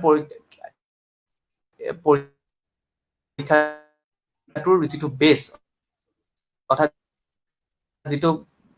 যিটো ভেটিৰ ওপৰত তোমালোকে পঢ়ি যাবা পাছলৈ কাৰণ এটা চিভিল চাৰ্ভিচ এইখিনি এটা কথা কওঁ APSC পৰীক্ষাৰ কাৰণে NCERT যদি এখন এতিয়া যিখন নতুন আমাৰ যিটো লোকেল বৰ্ডৰ আমাৰ স্থানীয় সংসদৰ যিখন কিতাপ আছে সেইমতে তোমালোকে ক্লাছ 8, 9, 10ৰ হিষ্ট্ৰী জিঅ'গ্ৰাফী পঢ়িব পাৰা তোমালোকে বেলেগ আৰু যিবিলাক ষ্টেণ্ডাৰ্ড বুকছ আছে লক্ষ্মীকান্ত বা এনেকুৱা ধৰণৰ কিতাপবিলাক লাহে লাহে পঢ়ি যাব পাৰা এইখিনিলৈ পঢ়িলা যে কিন্তু এইখিনিয়ে সাংঘাতিক সহায় কৰিব কিন্তু তাৰ লগতে বাকী এইখিনি ক'লো 80% GSৰ কথা গতিকে লাহে লাহে যেতিয়া ইউটিউব বা এইবিলাকত চাই থাকিবা লাহে লাহে গম পাবা যে আৰু বহুত পঢ়াৰ চৰ্চ আছে আৰু সেইবিলাক তোমালোকৰ সন্মুখলৈ আহি থাকিব কিন্তু আৰম্ভণি নিউজ পেপাৰ বা তোমালোকে এইখিনি সময়তে পুৰণা যিবিলাক প্ৰশ্ন কাকত আছে আগৰ যিবিলাক প্ৰশ্ন কাকত আছে সেই কাকতবিলাক চোৱাৰ অভ্যাসটো আৰম্ভ কৰা লাহে লাহে তেতিয়া তোমালোকৰ কি আমি যিকোনো পৰীক্ষাতে চাবাচোন লাগিলে সেয়া ক্লাছৰ পৰীক্ষাই হওক বা বেলেগ যিকোনো পৰীক্ষাটোৱে আহিব সেইটো অহাৰ সম্ভাৱনা একেবাৰে নাই কিন্তু তুমি গম পাবা যে কোনটো এৰিয়াৰ ভিতৰত সেই প্ৰশ্নখিনি আহি আছে কোনখিনি বিচাৰে আচলতে তোমাক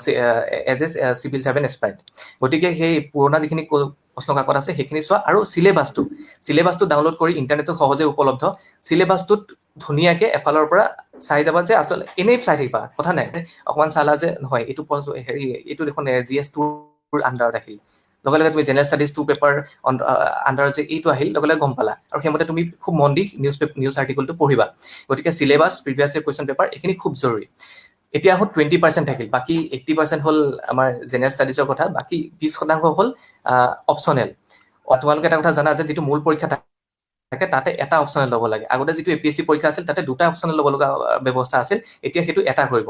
গতিকে স্বাভাৱিকতে এটা বুলি কোৱাৰ লগে লগে মনলৈ কোনটো আহিব যে আমি মেজৰ যিটো পঢ়ি আছো, মেজৰ যিটো বিষয় পঢ়ি আছো, সেই বিষয়টোৱে আমি দেখোন অপশ্যনেল ছাবজেক্ট হিচাপে ল'ব পাৰোঁ। অপশ্যনেল ছাবজেক্টৰ সাংঘাতিক গুৰুত্ব আছে চিভিল ছাৰ্ভিচ পৰীক্ষাত, কাৰণ যিটো ৰেংক হয় লাষ্টত ডিটাৰমাইন হয় যে তাত সেই মাৰ্কৰ যিটো ডিফাৰেঞ্চ হয় সেইটো হেনো বহু ক্ষেত্ৰত অপশ্যনেলৰ নম্বৰৰ কাৰণে হয়। সেই বিষয়ে বাৰু তোমালোকে গম পাবা লাহে লাহে যেতিয়া পঢ়ি থাকিবা। মেজৰ ছাবজেক্ট, সেই ছাবজেক্টটো যদি আঁতিগুৰি মাৰি পঢ়ি যোৱা তেতিয়াহ'লে শেষত তোমালোকৰ সেই ছাবজেক্টটো অপশ্যনেলত সহায় কৰিব পাৰে। আনকি অসমীয়াও ল'ব পাৰা।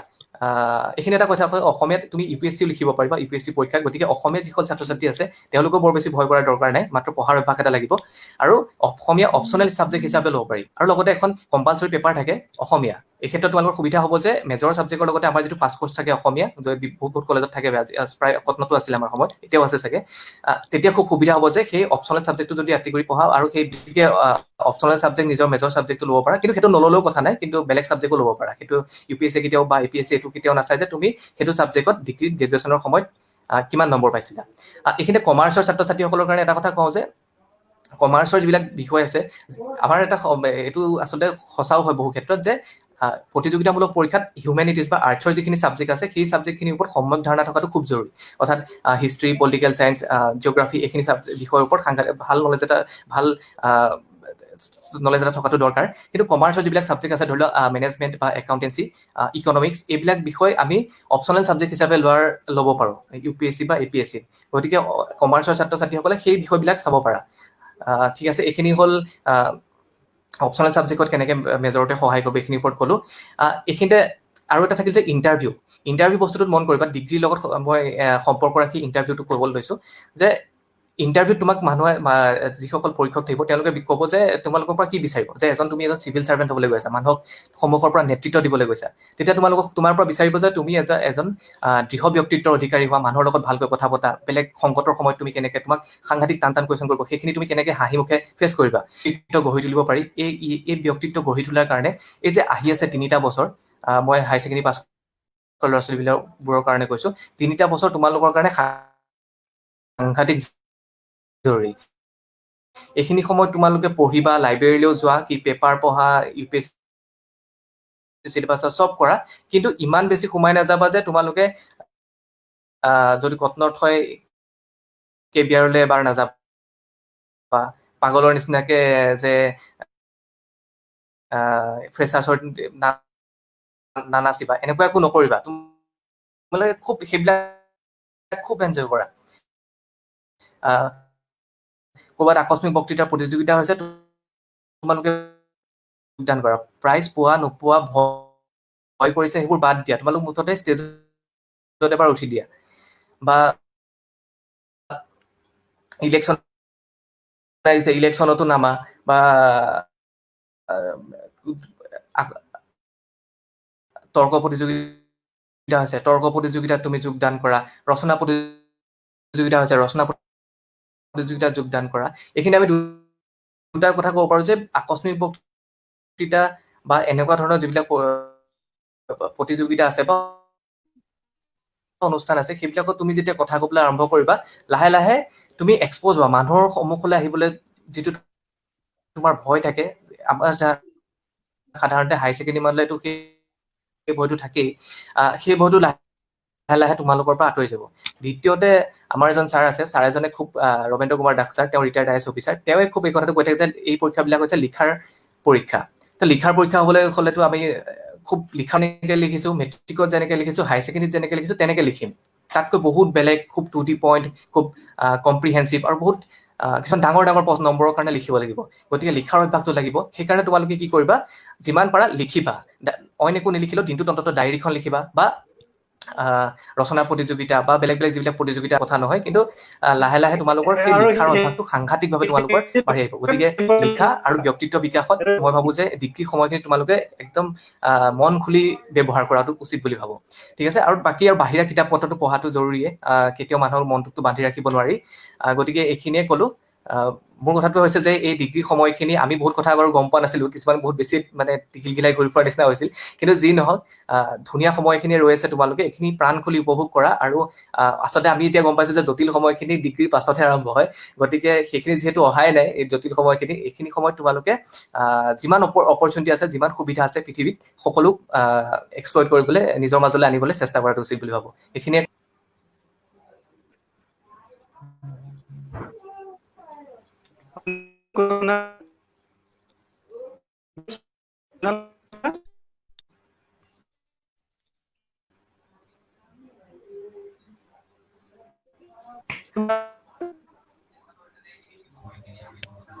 গুজৰাট শুনিছা?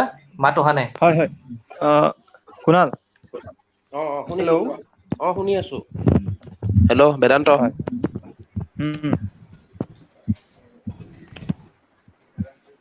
ঠিক আছে। দিগন্তই খুব সুন্দৰকৈ যে চিভিল ছাৰ্ভিচৰ কাৰণে আমি কিদৰে প্ৰস্তুতি কৰিব লাগিব সেই সম্বন্ধে দিগন্তই খুব সুন্দৰকৈ ক'লে, আৰু মই নাভাবোঁ যে তাতকৈ আৰু বেছি ভালকৈ তোমালোকক এতিয়া কোনোবা আৰু বুজাব পাৰিব। খুব সুন্দৰকৈ কৈছে যে এই সময়ৰ পৰা আমি লাহে লাহে কিছু পৰিমাণে প্ৰস্তুতি কৰি যাব লাগিব। ঠিক আছে, দিগন্তক ধন্যবাদ জনাইছোঁ। এইবাৰ মই কুণালক পুনৰ স্ক্ৰীণলৈ আনিব খুজিছোঁ। কুণালে আমাক কিছু কথা ক'ব। প্ৰথম কথা, পলিটিকেল ছায়েন্স বা অন্য কিছুমান তাৰ লগত জড়িত কথা কিছুমান ক'ব।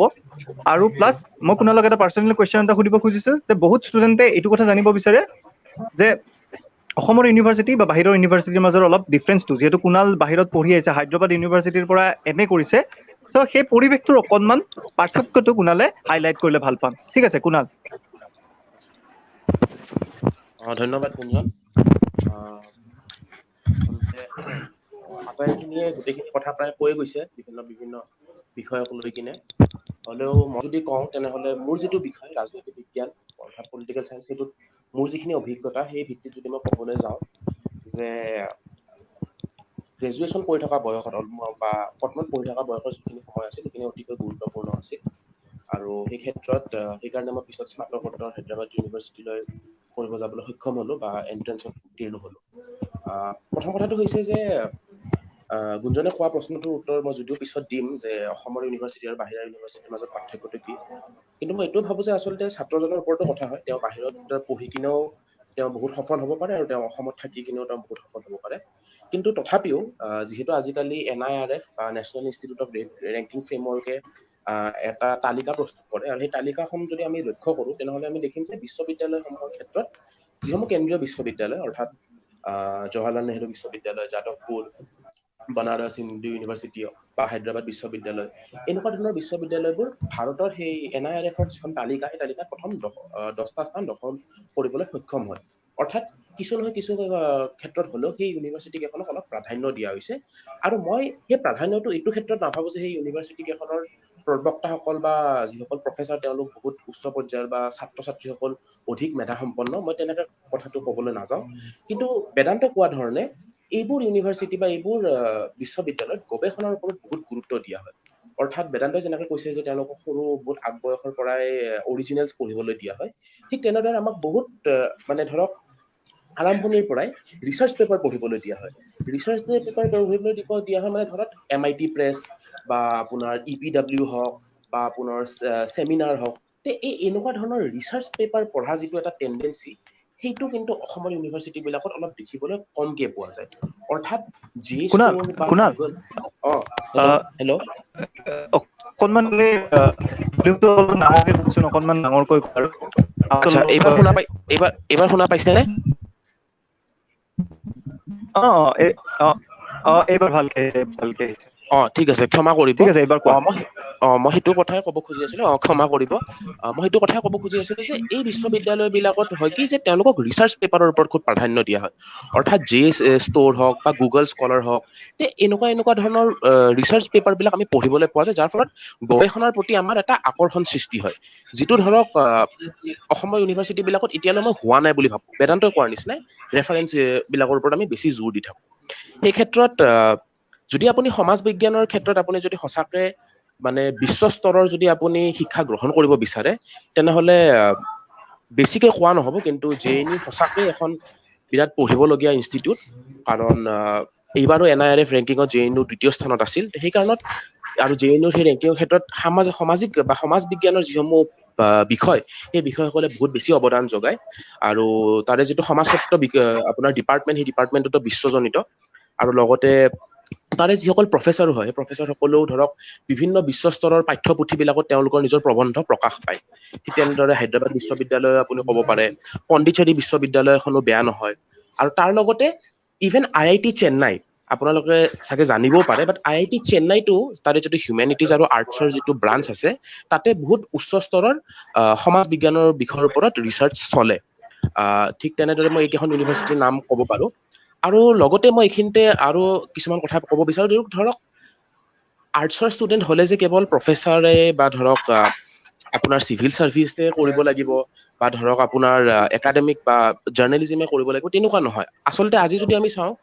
ছ'চিয়েল চায়েন্সৰ সময় আহি গৈছে বা সমাজ বিজ্ঞানৰ সময় আহি গৈছে যে তেওঁলোকে এতিয়া পাখি মেলিব এই ক্ষেত্ৰত মই ক'ব খোজো যে ধৰক মই যদিও মোৰ ধৃষ্টতা নাই সাহিত্যৰ ক্ষেত্ৰত ক'বলৈ বা ইংলিছ লিটাৰেচাৰৰ ক্ষেত্ৰত ক'বলৈ কিন্তু মই এটা বস্তু লক্ষ্য কৰিছো যে যদি আপুনি ইংৰাজী সাহিত্যৰ ছাত্ৰ হয় তেনেহলে আৰু আপোনাৰ যদি উপন্যাস পঢ়া আপোনাৰ যদি চুটি গল্প পঢ়া বা লিখা যদি আপোনাৰ এটা ইচ্ছা আছে তেনেহলে আজিকালি কণ্টেণ্ট ৰাইটাৰ এটা বহুত বৃহৎ চাহিদা দেখিবলৈ পোৱা গৈছে এই চাহিদাটো আন একো নহয় আপুনি OTT প্লেটফৰ্মৰ কথা জানে এমাজন প্ৰাইম হওক নেটফ্লিক্স হওক বা হটষ্টাৰ হওক এওঁলোকে আজিকালি ৱেব ছিৰিজৰ নিচিনা এটা কনচেপ্ট ওলাইছে য'ত ধৰক একোটা ভাল উচ্চ মানদণ্ডৰ কাহিনীস্থিত আপুনি সিৰিজ নিৰ্মাণ কৰিব লাগে তে এওঁলোকে এই ক্ষেত্ৰত স্ক্ৰিপ্ট ৰাইটাৰ বিচাৰে আৰু ইংৰাজী সাহিত্যৰ লগত জড়িত যদি আপুনি মানুহ হয় তেনেহলে আপুনি FTII অৰ্থাৎ film and television institute of India বা ST সত্যজিৎ ৰে টেলিভিছন এণ্ড ফিল্ম ইনষ্টিটিউট এনেকুৱা ধৰণৰ ইনষ্টিটিউট বিলাকৰ কথাও আপোনালোকে ভাবিব পাৰে অৰ্থাৎ অকল মই সাহিত্যৰ ষ্টুডেণ্ট বুলি নকওঁ সমাজ বিজ্ঞানৰ লগত বা আৰ্টছৰ লগত জড়িত যিখিনি ষ্টুডেণ্ট তেওঁলোকৰ এটা লাভ হয় এনেকুৱা ধৰণৰ ইনষ্টিটিউট বিলাকত যোৱাৰ ক্ষেত্ৰত তাৰ লগতে মই আৰু এটা কথা ক'ব বিচাৰো আমাৰ বহুতৰ মাজতে মিছ হৈ গ'ল আইনৰ যিখন জগত আইন শিকাৰ যিখন জগত সেই জগতখন আমি যেন মিছ কৰিলো এই ক্ষেত্ৰত কমন ল এডমিশ্যন টেষ্ট বুলি এটা পৰীক্ষা হয় সেইটো পৰীক্ষা আপুনি উচ্চতৰ মাধ্যমিক দি উঠিও আপুনি অৱতীৰ্ণ হ'ব পাৰে আৰু সেই পৰীক্ষাটোত যদি আপুনি ভাল স্থান দখল কৰিবলৈ সক্ষম হয় তেনেহলে ভাৰতৰ বহুত আগশাৰীৰ আইন বিশ্ববিদ্যালয় যেনেকৈ হায়দৰাবাদৰ নালচাৰ হওক বা আজিকালি আমাৰ অসমতো NLUJA নেশ্যনেল ল ইউনিভাৰ্চিটি এণ্ড জুডিচিয়েল একাডেমি বা আপোনাৰ চিম্বায়াছিছ ল স্কুল সেইখন বাৰু আপোনাৰ ব্যক্তিগত অৰ্থাৎ মানে বহুতখিনি পইচাও দিব লগা হয় কিন্তু যিয়ে নহওক এই যিবোৰ শিক্ষা অনুষ্ঠান আছে এই শিক্ষা অনুষ্ঠানবিলাকৰ কাৰণে আপুনি আইনৰ জগতেৰে আপুনি কলা শাখাৰ ষ্টুডেণ্টবোৰ আগুৱাই যাব পাৰে আৰু লগতে মই আৰু এটা কথা ভাবো যে কিছুমান ছাত্ৰ ছাত্ৰী ধৰক মাষ্টাৰ ডিগ্ৰীটো ধৰক ভাৰতত কৰি পিছত গৱেষণাটো তেওঁলোকে বাহিৰত কৰিব বিচাৰে ধৰক অক্সফৰ্ডত কৰিব বিচাৰে বা নেশ্যনেল ইউনিভাৰ্চিটি অফ ছিংগাপুৰত কৰিব বিচাৰে বা ধৰক আইভি লীগৰ যিবিলাক ইউনিভাৰ্চিটি থাকে আমেৰিকাত প্ৰিন্সটন হাৰ্ভাৰ্ড তেওঁলোকৰ বহুত উচ্চাকাংক্ষা থাকে তেনেকুৱা ধৰণৰ ইউনিভাৰ্চিটি বিলাকৰ ক্ষেত্ৰত বহুতে জানিবও পাৰে বা যিসকলে নাজানে তেওঁলোকৰ কাৰণে মই কৈছো TOEFL TOEFL IELTS আৰু GRE এনেকুৱা ধৰণৰ কিছুমান পৰীক্ষা থাকে যিবোৰ পৰীক্ষাত তেওঁলোকৰ আচলতে ইংৰাজী ভাষাৰ যিটো তেওঁলোকৰ স্কিল সেই স্কিলটো তাতে টেষ্ট কৰা হয় এনেকুৱা ধৰণৰ পৰীক্ষাবিলাকৰ বিষয়েও তেওঁলোকে ধৰক এতিয়া যিহেতু মেট্ৰিক পাছ কৰি বা হায়াৰ ছেকেণ্ডাৰী পাছ কৰি উঠি আপোনাৰ হাতত মানে অফুৰন্ত সময় থাকে ইমান প্ৰেছাৰ নাথাকে এনেকুৱা ধৰণৰ পৰীক্ষাৰ বিষয়ে অলপ হ'লেও তেওঁলোকে গৱেষণা চলাব পাৰে যে এই পৰীক্ষাসমূহত কেনেকৈ অৱতীৰ্ণ হ'ব লাগে হেন তেন আন বহুত কথা আৰু শেষত সামৰিবলৈ গ'লে গুঞ্জনে যিটো প্ৰশ্ন সুধিছিল যে অসমৰ বিশ্ববিদ্যালয়ৰ ভাৰতৰ আন বিশ্ববিদ্যালয়সমূহত পাৰ্থক্যটো কি ঠিক তেনেদৰে কোৱাৰ দৰে যে ধৰক মই যেতিয়া ধৰক কটনত পঢ়ি আছিলো কটনত পঢ়ি থাকোঁতে ধৰক বেদান্তই আকৌ কোৱাৰ নিচিনা আমি ধৰক এখন ৰেফাৰেঞ্চ বুক ধৰক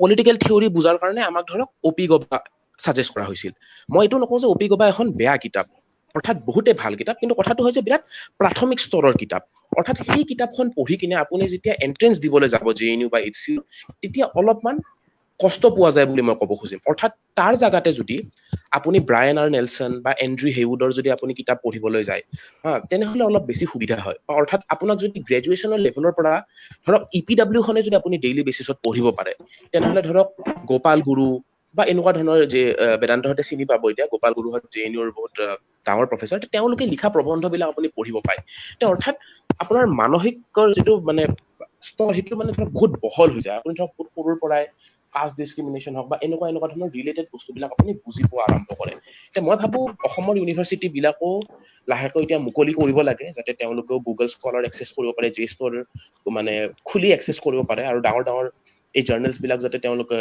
বিনামূলীয়া বা ফ্ৰীতে তেওঁলোকে পাব পাৰে, তেনেহ'লে মোৰ মতে অসমৰ ইউনিভাৰ্চিটিবিলাকো সমানে আগবাঢ়িব পাৰিব। সেইখিনিয়ে। গুঞ্জন। হেল্ল'। হয়, কুণালে খুব হয়, কুণাল শুনি আছা? শুনি আছো। হেল্ল'। গুঞ্জন শুনি আছো, কোৱা। খুব সুন্দৰ।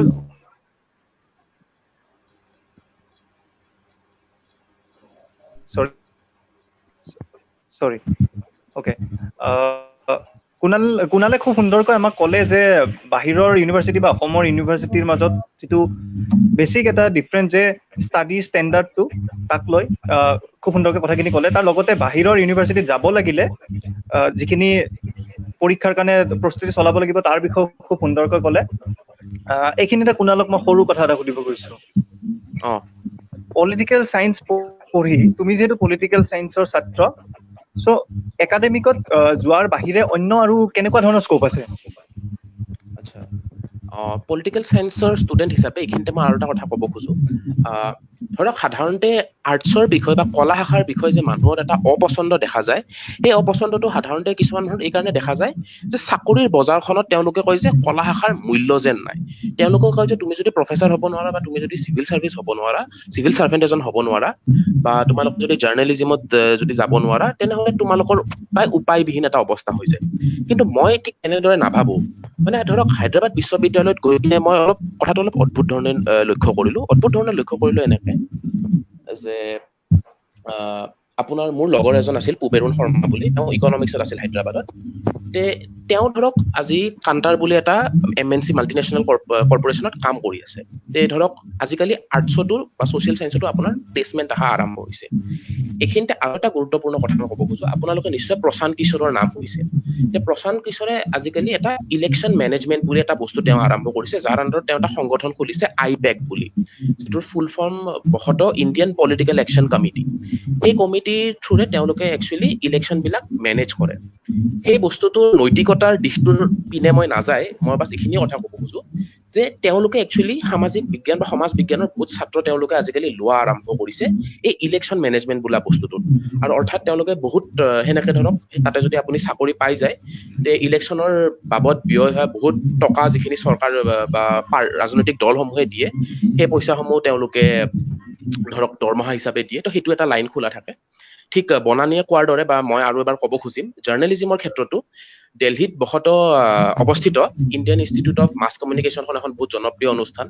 আৰু আনকি আপোনাৰ জামিয়া মিলিয়া ইছলামিয়াৰ যিটো মাছ কমিউনিকেশ্যন ডিপাৰ্টমেণ্ট, সেইটোও বিৰাট ভাল। কাৰণ জামিয়া মিলিয়া ইছলামিয়াৰ পৰাই মাছ কমিউনিকেশ্যন কৰিছে আচলতে আপোনাৰ NDTVৰ বাৰখাতাতে। তেনেকুৱা ধৰণৰ ভাল ভাল এলুমনাইও আচলতে আপোনাৰ জামিয়া মিলিয়া ইছলামিয়াৰ পৰা আছে। আৰু তাৰ লগতে মই আপোনালোকক কৈয়ে গ'লো যে OTT প্লেটফৰ্মত আপুনি স্ক্ৰিপ্ট ৰাইটাৰ হ'ব পাৰে, বা সেইটো এটা বহুত ডাঙৰ ডিমাণ্ড আজিকালি সৃষ্টি হোৱা আৰম্ভ কৰিছে। আপুনি যদি FTII পুনাত অৱস্থিত ফিল্ম এণ্ড টেলিভিছন ইনষ্টিটিউট, তাৰপিছত কলিকতাত অৱস্থিত সত্যজিৎ ৰে টেলিভিছন এণ্ড ফিল্ম ইনষ্টিটিউট, তেনেকুৱা ধৰণৰ ইনষ্টিটিউটবিলাকলৈ আপুনি যাব পাৰে। আৰু চিভিল চাৰ্ভিচটো নিশ্চয় আছে। আৰু মই লৰ কথাও ক'লো, আপোনাৰ আইনৰ পিনে আপুনি যাব পাৰে, ক্লেট দি কিনে নালচাৰ বা চিম্বায়চিছ এনেকুৱা ধৰণৰ ইউনিভাৰ্চিটিবিলাকৰ ক্ষেত্ৰত। আৰু এটা কথা মই ক'ব পাহৰি গৈছিলো, এইখিনিতে মই শেষত ক'ব খোজো, বেদান্তও জানিব, সাউথ এছিয়ান ইউনিভাৰ্চিটি বুলি এখন ইউনিভাৰ্চিটি আছে দিল্লীত অৱস্থিত। সেইখন হৈছে SAARC অধীনত থকা এখন বিশ্ববিদ্যালয়। অৰ্থাৎ SAARC মানে আমাৰ South Asian Association for Regional Cooperation. তাতে ইণ্টাৰনেশ্যনেল ৰিলেশ্যনছ অৰ্থাৎ আন্তঃৰাষ্ট্ৰীয় পলিটিক্সক কেন্দ্ৰ কৰি বহুত ধুনীয়া বিষয়সমূহ পঢ়োৱা হয়। আৰু সেইখন বিশ্ববিদ্যালয়ত যদি আপুনি ভাল প্ৰদৰ্শন কৰিবলৈ সক্ষম হয়, তেনেহ'লে SAARCৰ যিকোনো এখন দেশত আপোনাক প্ৰবক্তা হিচাপে পঠোৱা সম্ভাৱনা থাকে। সেইটো এটা বিৰাট আকৰ্ষণমূলক এটা সুবিধা বুলি মই ক'ম। আৰু লগতে অশোকা ইউনিভাৰ্চিটি বুলি এখন নতুনকৈ বিশ্ববিদ্যালয় খুলিছে আপোনাৰ, মোৰ যিমান দূৰ জ্ঞান চাগে গুৰগাঁৱত অৱস্থিত সেইখন। সেই ইউনিভাৰ্চিটিখন যদিও ব্যক্তিগত খণ্ডত, আৰু অৰ্থাৎ বহুত পইচা বা বহুত টকা ব্যয় হয় সেইখন ইউনিভাৰ্চিটিৰ ক্ষেত্ৰত, কিন্তু ভাৰতৰ একমাত্ৰ লিবাৰেল আৰ্টছ বা সমাজ বিজ্ঞানৰ ক্ষেত্ৰত বিশ্বস্তৰৰ মানদণ্ড দিব পৰা এখন ইউনিভাৰ্চিটি বুলিও সেইখনক ধৰা হয়। এনেকুৱা ধৰণৰ বহুত বিষয়ৰ ওপৰত আপুনি ধৰক ৰিচাৰ্চ কৰিব পাৰে। সেইখিনিয়ে। তাৰ লগতে কুণাল, আৰু এটা কথা, আমাৰ ভিউৱাৰ্ছসকলৰ পৰা তোমালৈ এটা প্ৰশ্ন আহিছে যে তুমি কেনেদৰে হায়দৰাবাদ বিশ্ববিদ্যালয়ৰ বাবে প্ৰিপাৰেশ্যন চলাইছিলা মই সেইটো ডাইৰেক্টলি নুসুধো মই সুধিম যে যদি এম.এত কোনোবাই অসমৰ বাহিৰৰ ইউনিভাৰ্চিটিত পঢ়িব খোজে তো প্ৰিপাৰেশ্যনটো এতিয়াৰ পৰা অৰ্থাৎ এই ডিগ্ৰীত নামভৰ্তি কৰি তাৰ কাৰণে প্ৰিপাৰেশ্যন চলাই যাব লাগিব নেকি সেই সম্বন্ধে অকণমান কৈ দিলে ভাল হ'ব আচ্ছা এই ক্ষেত্ৰত মই ভাবো মই আৰু এই ক্ষেত্ৰত প্ৰশ্নটো বেদান্তক সোধাটো উচিত হ'ব যদিও মই যিবাৰ হায়দৰাবাদ এন্ট্ৰেন্স দিছিলো সেইবাৰ আচলতে মই হায়দৰাবাদৰ লগত JNU দিছিলো দুৰ্ভাগ্যবশতঃ JNU মোৰ উত্তীৰ্ণ নহলো কিন্তু দুইখন বিশ্ববিদ্যালয়ৰ এটা পাৰ্থক্য আছে কিন্তু অৱশ্যে JNUৰ এতিয়া সেই পাৰ্থক্যটো নোহোৱা হ'ল কাৰণ JNU সেইটো সময়ত তেওঁলোকে ছাবজেক্টিভ কুৱেশ্যন সুধিছিল আজিকালি তেওঁলোকে অবজেক্টিভত আহি গ'ল সেই ক্ষেত্ৰত মই ভাবো যে JNUৰ যিটো প্ৰিপাৰেশ্যন কৰা যিটো প্ৰক্ৰিয়া সেইটো বহুত বেলেগ আছিল অৰ্থাৎ সেইটোত আপোনাক এটা এনালিটিকেল মাইণ্ড লগা হৈছিল অৰ্থাৎ আপুনি অলপ পৰ্যবেক্ষণ বা অলপ অবজাৰভেশ্যন বা ধৰক থিয়ৰিটিকেল লিংক এনেকুৱা ধৰণৰ বস্তুবিলাক লগা হয় তে এনেকুৱা ধৰণৰ বস্তুবিলাক লগাৰ কাৰণে মই ভাবো যে ধৰক গ্ৰেজুৱেশ্যনৰ প্ৰথম বৰ্ষৰ পৰাই যদি আপুনি কনচেপচুৱেল যদি এটা ক্লেৰিটি ৰাখে বা ধৰক ধাৰণাবিলাক যদি আপোনাৰ স্পষ্ট থাকে ধৰক মাৰ্ক্সবাদক লৈ কিনে বা ধৰক গণতন্ত্ৰ বা ধৰক পঞ্চায়তী ৰাজ এনেকুৱা ধৰণৰ বিষয়ক লৈ কিনে যদি আপোনাৰ ধাৰণাসমূহ স্পষ্ট থাকে তেনেহ'লে JNU নিচিনা ইউনিভাৰ্চিটিত আপোনাৰ পাবলৈ সক্ষম হয় কিন্তু আজিৰ তাৰিখত JNU আৰু হায়দৰাবাদ ইউনিভাৰ্চিটি অলমষ্ট একে হৈ গৈছে কাৰণ তেওঁলোক এতিয়া অবজেক্টিভ বেচিছত চলে তে অবজেক্ট বেচিছত চলাৰ কাৰণে মই এটা কথাই কওঁ যে ধৰক পলিটি বা আপোনাৰ কম্পেৰেটিভ পলিটিক্স বা এনেকুৱা ধৰণৰ যিবোৰ ছাবজেক্ট আপোনালোকে ইণ্টাৰনেটত নিশ্চয় চিলেবাছসমূহ পাই যাব কিন্তু ধৰক ইণ্ডিয়ান পলিটিৰ ক্ষেত্ৰত M লক্ষ্মীকান্ত যিখন ধৰক চিভিল চাৰ্ভিচৰ কাৰণেও ইউজ হয় তেনেকুৱা ধৰণৰ বস্তুৰ আধাৰত আপুনি প্ৰেচিডেণ্ট প্ৰাইম মিনিষ্টাৰ বা ফ্ৰান্সৰ যিটো প্ৰেচিডেঞ্চিয়েল চিষ্টেম তাৰপিছত ব্ৰিটেইনৰ যিটো পাৰ্লিয়ামেণ্টাৰী চিষ্টেম আমেৰিকান যিটো প্ৰেচিডেঞ্চিয়েল চিষ্টেম এনেকুৱা চিষ্টেমবিলাকৰ লগত ভাৰতীয় চিষ্টেমটোৰ কি তুলনা কি তাৰ চিমিলাৰিটি এনেকুৱা ধৰণৰ বস্তুবিলাকত যদি আপুনি ফ'কাছ কৰে আৰু লগতে আপোনাৰ আজিকালি ইণ্ডিয়ান ফ্ৰীডম ষ্ট্ৰাগলৰ লগত ৰিলেটেড কুৱেশ্যনো বহুত আশা কৰিছে এই এণ্ট্ৰেন্সবিলাকত তে মই সেইটোৱে ভাবোঁ যে ধৰক কনচেপচুৱেল ক্লেৰিটিটো অলপমান থাকিলে ভাল আৰু নিশ্চিতভাৱে অলপমান যদি জ্ঞান থাকে ধৰক এতিয়া যোগেন্দ্ৰ যাদৱৰ থাৰ্ড ডেম'ক্ৰেটিক আপচাৰ্জ বুলি এটা ধাৰণা আছে নে উদাহৰণস্বৰূপে কৈছোঁ সেই ধাৰণাটো ধৰক আজি গ্ৰেজুৱেশ্যনৰ লেভেলত কটন কলেজত বহুত ষ্টুডেণ্টে মিছ কৰি যাব পাৰে তে আপুনি যদি বাহিৰাকে ধৰক এনেকুৱা ধৰণৰ বস্তু কিছুমান পঢ়ি থাকে তেনেহ'লে সুবিধা হয় এইখিনিয়ে ধন্যবাদ কুণাললৈ মোৰ একেবাৰে শেষ প্ৰশ্ন যে পলিটিক্সত বা ৰাজনীতিত যাব লাগিলে পলিটিকেল চাইন্স ছাবজেক্টটো পঢ়াটো জৰুৰী নেকি বা কিমানখিনি আমাক একচুৱেলি হেল্প কৰিব পাৰে যে চাওক সেইটোতো বাৰু মই ক'ব নোৱাৰিম আজি যদি আপুনি অৰবিন্দ কেজৰিৱালক লয় বা আপুনি মনোহৰ পাৰিকৰক লয় তেওঁলোকতো IITian আছিল তে মই তেনেকে মানে ঠিক ৰাজনীতিত যাবলৈ ঠিক এটা কথা ক'ব পাৰি যে ধৰক অলপ এটা জ্ঞান থাকি যায় ধৰক এতিয়া এনেকুৱা হ'ব পাৰে যে ধৰক আপুনি পলিটিকেল চাইন্স পঢ়িছে সেইকাৰণে আপুনি জানে যে 25 বছৰ নোহোৱালৈ আপুনি ধৰক ৰাজ্যসভাৰ টিকেট এটা নাপায় তেনেকুৱা ধৰণৰ এটা বস্তু হ'ব পাৰে বা মই চিয়ৰ নহয় বাট ধৰক আপোনাৰ সেই জ্ঞানটো থাকি যাব পাৰে যে কিমান বয়স হ'লেহে আপুনি ৰাজ্যসভাৰ এজন সাংসদ হ'ব পাৰিব তাতকে বেছি ধৰক ৰাজনীতিত যাবলৈ পলিটিকেল চাইন্স পঢ়াটো কিমান দৰকাৰী সেইটো বাৰু মই ক'ব নোৱাৰিম বাট ধৰক ৰাজনৈতিক জ্ঞান এটা চাগে থকাত সুবিধা হয় সেইটোৱে ধন্যবাদ গতিকে আমি আমাৰ অনুষ্ঠানটোৰ আজি অন্তিম পৰ্যায়ত অনুষ্ঠিত হৈছোঁ যিহেতু ভিউৱাৰ্ছসকলৰ পৰা তেনে কোনো আৰু বিশেষ প্ৰশ্ন নাই আৰু ইতিমধ্যে আমি প্ৰায় 1.5 ঘণ্টা সময় অতিবাহিত কৰিলোঁ গোটেই প্ৰগ্ৰেমটোত শেষত মই আমাৰ পেনেলিষ্টৰ ব্যক্তিসকলক ক'ব খুজিছোঁ তেওঁলোকে শেষত কিবা ক'ব বিচাৰে নেকি দিগন্ত বা কুণাল বা উদ্দীপন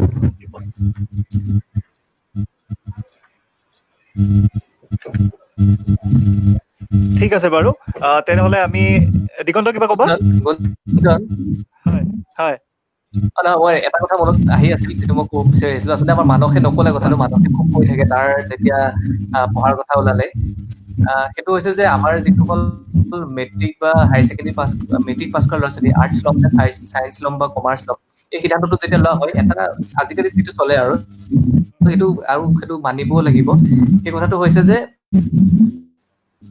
তেওঁলোকৰ যিটো নিজৰ মতামত সেইমতে আৰ্টছ চায়েন্স বা কমাৰ্চ ল'বলৈ দিব লাগে তেওঁলোকক স্বাধীন হ'বলৈ দিব লাগে কিন্তু ক্লাছ পাছ কৰা ল'ৰা এটা বা ছোৱালী এজনীৰ বাবে তেওঁ কেতিয়াও নাজানিব যে আৰ্টছ কি বস্তু চায়েন্স কি বস্তু বা কমাৰ্চ কি বস্তু খুব ভাল একো আইডিয়া নাথাকিব। গতিকে তেওঁক যেতিয়া আমাৰ সেইটো খুব অলপ মই নিজে বিৰোধিতা কৰোঁ।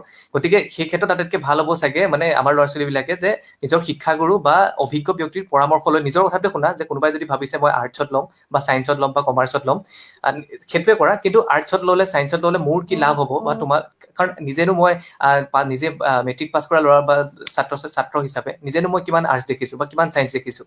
গতিকে তেওঁলোকে নিজে পৰামৰ্শ লোৱাটো ভাল বুলি ভাবোঁ। নিজৰ সিদ্ধান্তটোৱে প্ৰিফাৰেঞ্চ দিব লাগে, কিন্তু সেই সিদ্ধান্তটো লওঁতে বাকীসকলৰ মতামতো ল'ব লাগে বুলি ভাবোঁ। ধন্যবাদ দিগন্ত। গতিকে আমি আমাৰ অনুষ্ঠানৰ একেবাৰে অন্তিম পৰ্যায়ত উপস্থিত হলো। ইয়াৰ লগে লগে আমি অনুষ্ঠানটো সামৰিম। সামৰাৰ আগতে দুটামান কথা ক'ব বিচাৰিছো।